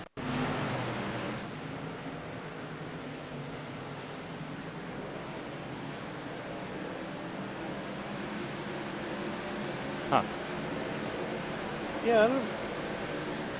This is interesting. Any comments? I mean, I'm trying to see. He just he left the server. All right, well, before everyone hits pit lane and takes tires and throws the whole strategy thing in the trash that we just talked about, I wanted to note something interesting about the trucks. You know that long bed they've got on the back as they are? It actually makes the gaps between them when they're nose to tail larger than the Cup cars. So, like, the Cup cars were like 0.08 apart when they were directly nose to tail. The trucks are like 0.15. Or 0.1, just because they're longer. They have a longer tail, basically. Similar wheelbase, but the quarter panel and beyond hangs out a lot more. Right. 7, 8, and 67 in pit lane. This is going to be likely their final stop of the night. I don't think at this point you can afford to come into pit lane. I don't think anybody stayed out. I think all the front runners came to pit lane, and wow, all right. So Hearn puts on 4. Scioli and Slaughter take 2 out of the turntables. Interesting. I thought everyone would take 4 and it would simplify that, but the track position was the play. I guess so. I mean, they figured they only had to go 20 laps. They didn't go too terribly long the last stint either, so I guess the field lefts can deal with it enough. And I was actually looking back at that. I think that was Danny Ware getting back at Colin Fambro for wrecking him earlier in the race. So what I think that was, because that was very intentional. Well, it is the HelloFresh 125. We have 20 laps remaining. You've got New Year's goals, and HelloFresh is here to help you achieve them. Skip the grocery store and take control of your time and budget with delicious recipes delivered right to your door. Use command HelloFresh in the Twitch chat for 21 free meals plus free shipping. That's command HelloFresh in the Twitch chat for 21 free meals plus free shipping on twitch.tv/area iRacing. Do that right now. You got to do it before the event is over. So if you're not watching on Twitch, if you're on Facebook or YouTube, twitch.tv/area iRacing HelloFresh. All right. Larry Mack, what you got? Who's your pick? Let's see. I know we were talking about the tires probably not meaning much, but I like 4 tires. And Cameron Hearn definitely seems to have the pace, so I'm going to pick that 67. 67 truck is your pick. I'm going to pick. I got to go with number 7. I was going to go with the 8 or some wild card here. I just think Scioli. I love the aggression I've seen out of him, the moves he's been making on the racetrack. I like it. I think the 2-tire call, I'm not super confident in. I also don't think that it matters all that much. So I think Scioli is just going to be throwing the truck around, and it has been sticking. It has been working for him. He's got track position over the 67, so for him to lose this race would require him to get passed by the 67. I just don't know that Cameron Hearn can do it. We'll see what we can do here. It's going to be a 17-lap run to the end. Laps are winding down, anticipation building. Potentially the temper is building as well. Yeah, I was going to say also, this is probably not going to be our last yellow, I would venture to say.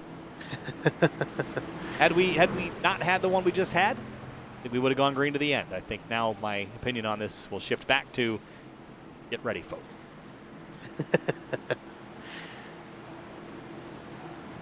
Here we go. HelloFresh 125, 17 laps to go. Scioli and Slaughter in command. Green flag back in the air.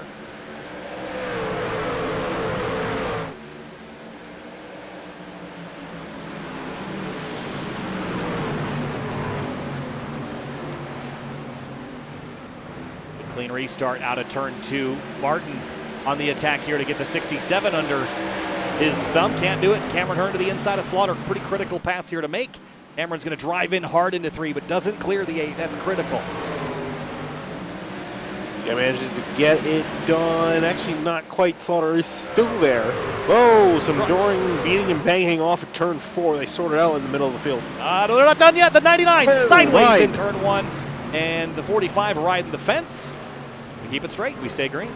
Oh, man, these guys have had way too many near misses. Oh, man. Wow. Still not done throwing trucks around back here just yet, I don't think. I mean, why would you, right? Because everyone's got fresh tires. They're all built up. You got 18, 17 laps left in this race. They're all going to be going out of here. Matthew Bell to the inside of Garrett Grant. 15 laps to go. Scioli leads Hearn by 0.4 of a second. Bell big time sideways. Munsell takes advantage.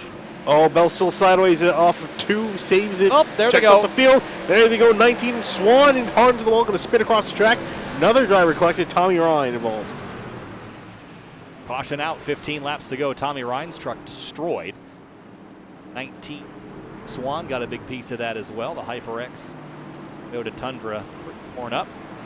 Something was going to happen on that last run because we just couldn't triangulate where that was actually going to occur.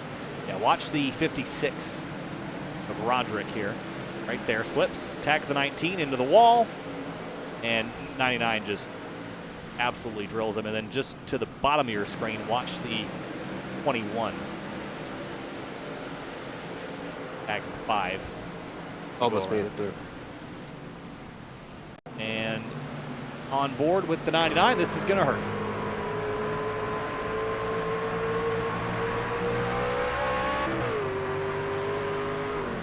Oh, man. That stop there. Tore up the 99 truck. He will not finish this one. Ryan Hartz, by the way, still on the back. Still 13 laps down. Passed 2 trucks. And can pass, I think, at 13 laps to go, he's 13 laps down. He could pass everyone that just DNF'd from that crash. So that would add, well, Danny Ware would be added to that. Tommy Ryan. Potentially Bobby Tinch if that truck is also torn up bits. David Weishart. So Hartz could pick up 3 or 4 more spots by toughing this one out. Yeah, it's one of those things where it's like, it's cool that he's toughing it out, getting those points, but he really doesn't need the points. Well, because once you get the wins locked in, you're really pretty much only concerned about the wins with the way this playoff format works, right? Because you get those bonus points. Yep. So, I mean, nice that he's taking it out, though. I guess he loves this place that much. Well, the elbows are out. That is for sure. We're going to get a restart with approximately 11 to 10 laps to go. Well, let's remind you of our green-white checkered procedure in case we have a little bit of a green stint towards the end. If we get a yellow flag that will extend the race into overtime, then we will get one attempt at a green-white checkered, which means we'll re-rack him, restack him, and run over our scheduled distance. If the caution happens again on that first lap after the restart, the race will end under yellow. If we get to the white flag under any of those conditions, without the overextending caution or with it, the end.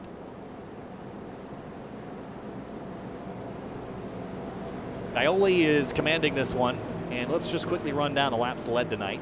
48 for Scioli. That's a pretty big chunk, almost half of the ones we've run. Hearn, 46. Same deal there. Brad Slaughter Jr. has not led any. It's hard. I thought hadn't led. Three of Hearts, I guess, right? Oh, Hearts, that's who I was. 13. And 13, it has been an unlucky night. He's 13 laps down. There was 13 to go when I just mentioned that. He has led 13 laps this race. It's not Friday, but in Hearts' land, it probably is. It's been a tough night for that 3. Oh, there is a Friday the 13th, actually, next week, so. Oh, gosh. Almost perfect timing for that. Hearts should stay inside on that day, lock the doors and windows. It's actually also the 3rd of January as well, so I don't know. That really plays into part, but I don't know. Don't add that to the list. Don't buy a lottery ticket. Don't step outside. Don't start your car.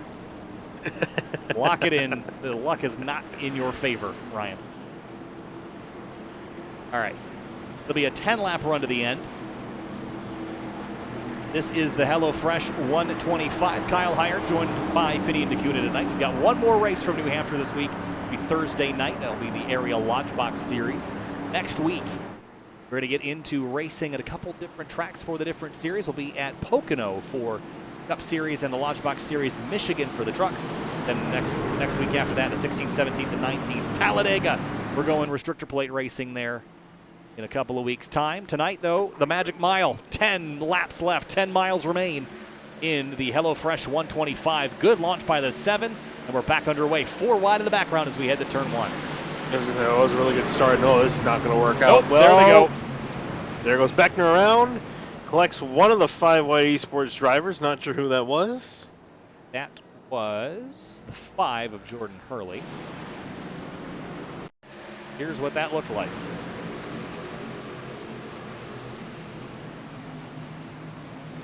A lot of unstableness there. Go back under yellow again, and this means we'll get a restart with what, 6 laps to go, maybe 5?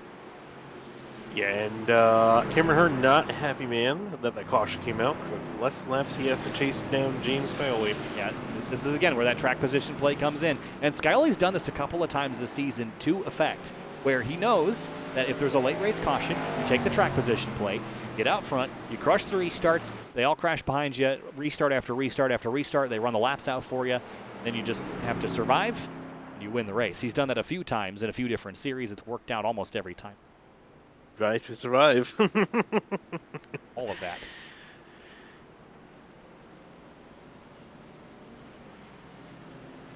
We got some more time. Let's run down the HelloFresh a little bit more.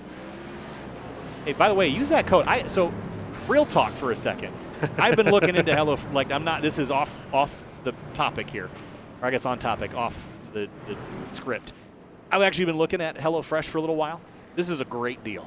They'll save you a whole bunch of money. So HelloFresh.com, there's the code on the screen where you can type !HelloFresh in the Twitch chat. Give yourself the best opportunity. Go through there, make yourself an account. It saves you a whole bunch of money. I am actively going through the process right now. I would show you, but it has my address on the screen. I'll do that. But, yeah, and he was doing this like 5 minutes before we went live. Hey, I was curious. Want to have that as well. And I want to help out. So, and I live alone, and sometimes I eat like a high schooler. You're like, chips, 8 a.m.? It's funny. Yeah. It's funny you mentioned that because there was a physician assistant that worked at my office, literally brought Lunchables to eat. And my mom was like, my mom who also worked at the office, she was like, why do you eat like a child? Yeah, my coworker definitely is trying to sell me on HelloFresh thing. I think tonight's the night I bite the bullet here. Well, you let me know how it is, and I'll consider. You're not going to signing up for it. Well, I mean, if I move out. Hey, move in with me. Come to Chicago. That's you make it sound a lot easier than it is. Look, to completely move you're an state. EMT. They have those here. You know? And I would hope they have I EMTs there. I haven't checked personally. You can live happily ever after. Be reunited. Actually, no, now you say that, we haven't done a stream together in person since college, which was almost 3 years. 3 years ago. Wow. I haven't even seen you in person since then. Actually, yeah, damn. Oh, huh. Disappointing. It's been that long, huh? You even teased me. You're like, I'm going to go to college in Chicago. I'm like, yes, please. I would love the situation I had with Tom when I lived with Tom for a year. Yeah. Because we had a 3-bedroom apartment. One of those bedrooms was solely a stream sim studio. What a perfect life that was, but until Tom didn't want to do any of the streaming, so didn't profit. Yeah, the thing about going to school in Chicago, I can assure you that ship has sailed. That's probably well, you not can gonna still happen. live here and not go to school. Yeah, I was gonna say that's not out the window though. I mean, it's a long way away from family. That's It's all right. unless you don't mind flying a lot. Yeah, I wouldn't probably fly that much. Ever expensive. After a while. Well, I mean, driving. I mean, it cost me $100 in gas to get back to Rochester. You have to throw another $50 in it. Get to. Yeah. That's $150. Get a cheap flight. You know what's not cheap entertainment is this, the Area Truck Series from New Hampshire. The Magic Mile, 5 laps to go here. 3 minutes left in this race. If we get a caution, we're going to go into overtime. Green flag back in the air. Scioli again clears Hearn, and it's a mad race down to turn 1 again. 3 wide of the backdrop. I was going to say 3 wide again. Everyone's going at it. Everyone's trying to gain as many positions as possible before this race is over. It's going to be absolutely chaotic for the next 5 laps as they come rocketing out of turn 2. Cameron Hearn has to know his opportunities are slim here. He's going to have to be aggressive with it. Big slide up the hill by the 7. Everyone's stacked up double wide. It's like they're pacing at 100 miles an hour. Yeah, honestly, it's kind of amazing to see them 2 by 2 by 2 by 2 all the way down the orders. We look back up at the lead. What is Cameron Hearn going to do? Is he going to be aggressive? We know he's typically not that aggressive, but actually both of them were leaving tire tracks at turn 1 understeering. You know what they say about aggressive? Ooh, aggressive goes around. Actually, boy. Hearn Oh, there they goes go. around, trying to get around Scioli, wrecking down the back straightaway. Just as Hearn makes a dive to the inside, he gets denied. Caution out again. Man, he is going to be livid on the radio. Here's a look. Simrat Market replay.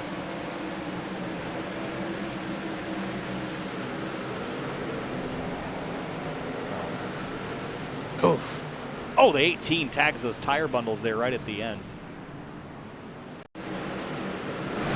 Watch this.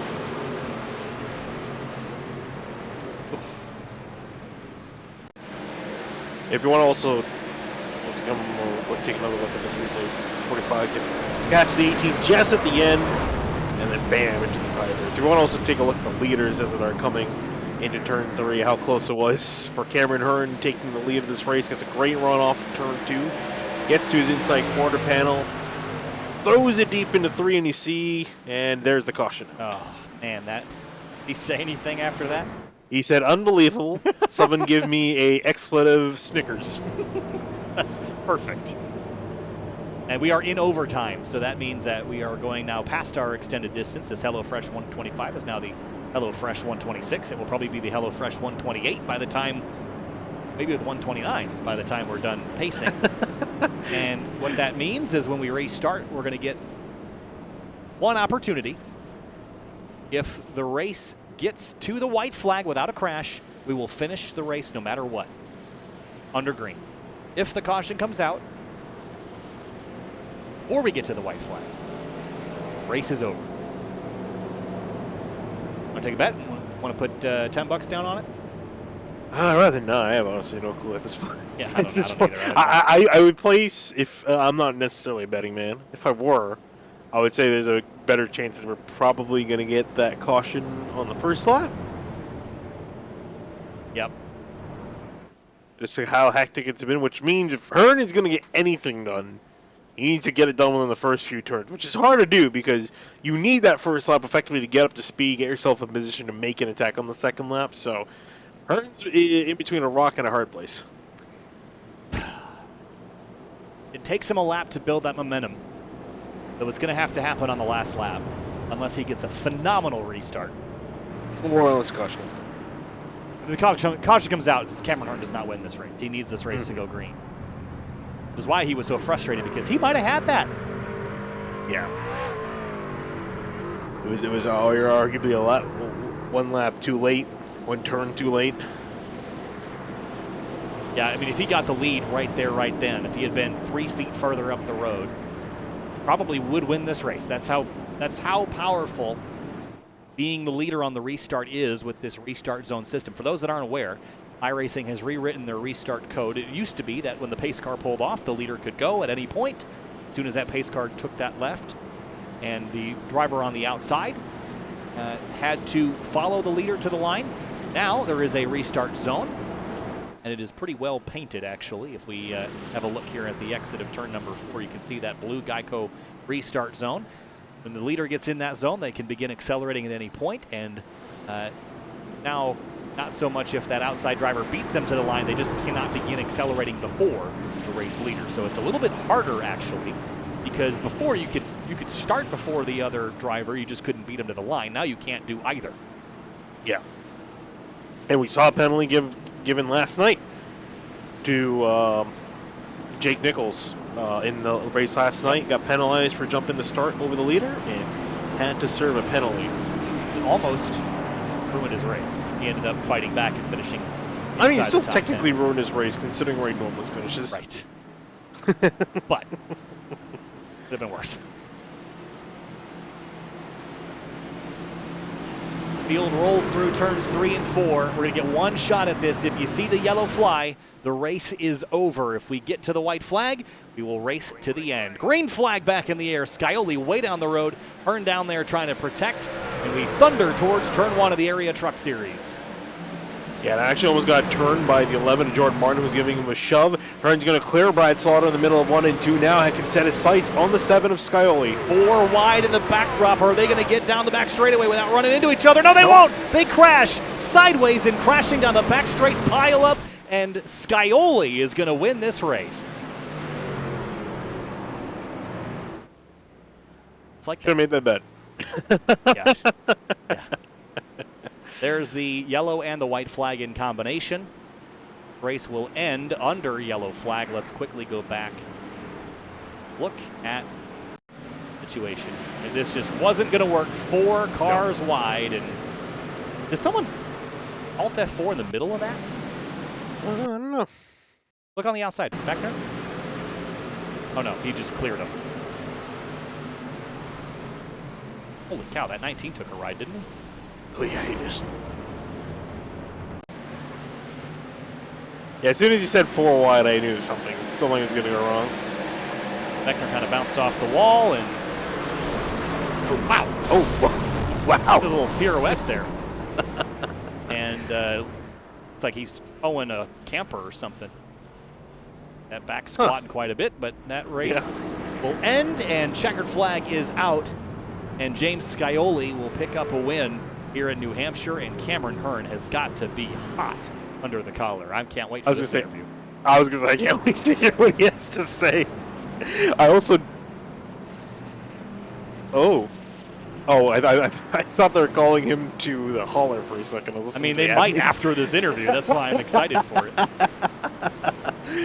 Oh, man, I could feel his disappointment. He had opportunities. He was trying to use them, and then every time he was so close, a caution came out to ruin his night. That's tough. He might have had it. That previous caution, the one that triggered the green-white checkered, he was in position for it. Could have used up the 7, could have come on side by side and raced him into 1, but he never got the shot. James Scioli, though, what a great night for him, and he led a whole bunch of laps. He didn't luck into this one, despite him having to fight off 67. Scioli this year already has a win. It came back at Sonoma, the road race. He had 3 top 5 finishes in the last 3 races, and tonight we'll get back on the top of the podium and win for the first time since October.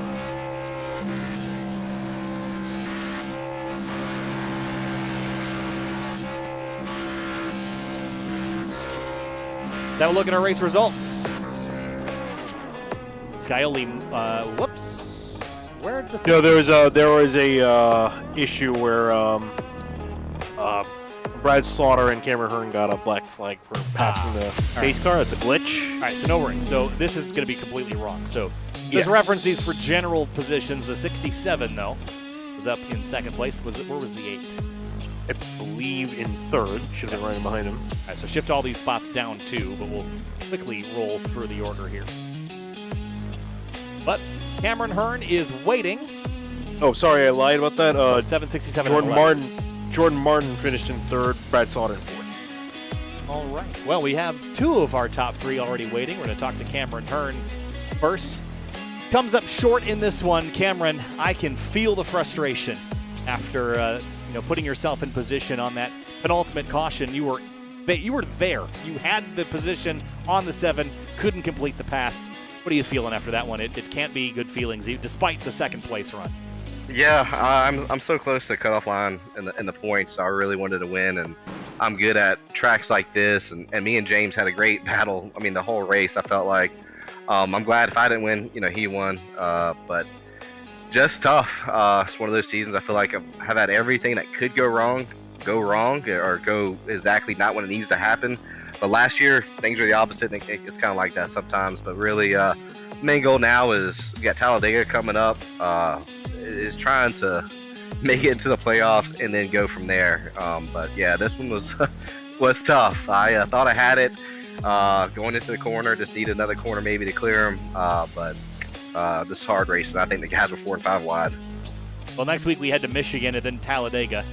Kind of wild cards in the truck world. I mean, Michigan feels as big as Talladega in some instances. Yeah, I mean, so your thoughts on those next 2 races? You seem to really excel at some of these kind of intermediate short track kind of combination tracks. How do you feel about your chances at those 2 next week? Staying out of trouble is going to be key. I think all season, I've been up front, maybe put myself in a bad situation, maybe racing guys too hard that I should be racing too hard. But if I'm not out front leading the race, I'll probably, if some guy catches me, has a run, I'll probably try to give him enough space to let him continue and just try to finish the race. What I'm shooting for is top 5 and top 10s. I can't have top 5s and be followed by a 31st place finish, which seems to happen a lot this season. But just looking forward to it. I think we have a fast truck, but a lot of people will. It's all about positioning. Well, hunting for top 5s, a top 2 tonight. Cameron, congratulations. We'll see you next week. Thank you, guys. Thank you.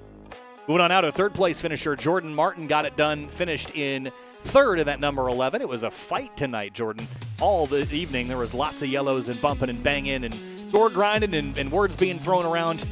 I think you got away with pretty minimal incidents this evening, not getting involved in and much. So take us through your evening. It was obviously a good result for you. Well, I was hoping I qualified just a little bit better, but had to kind of drive through the field.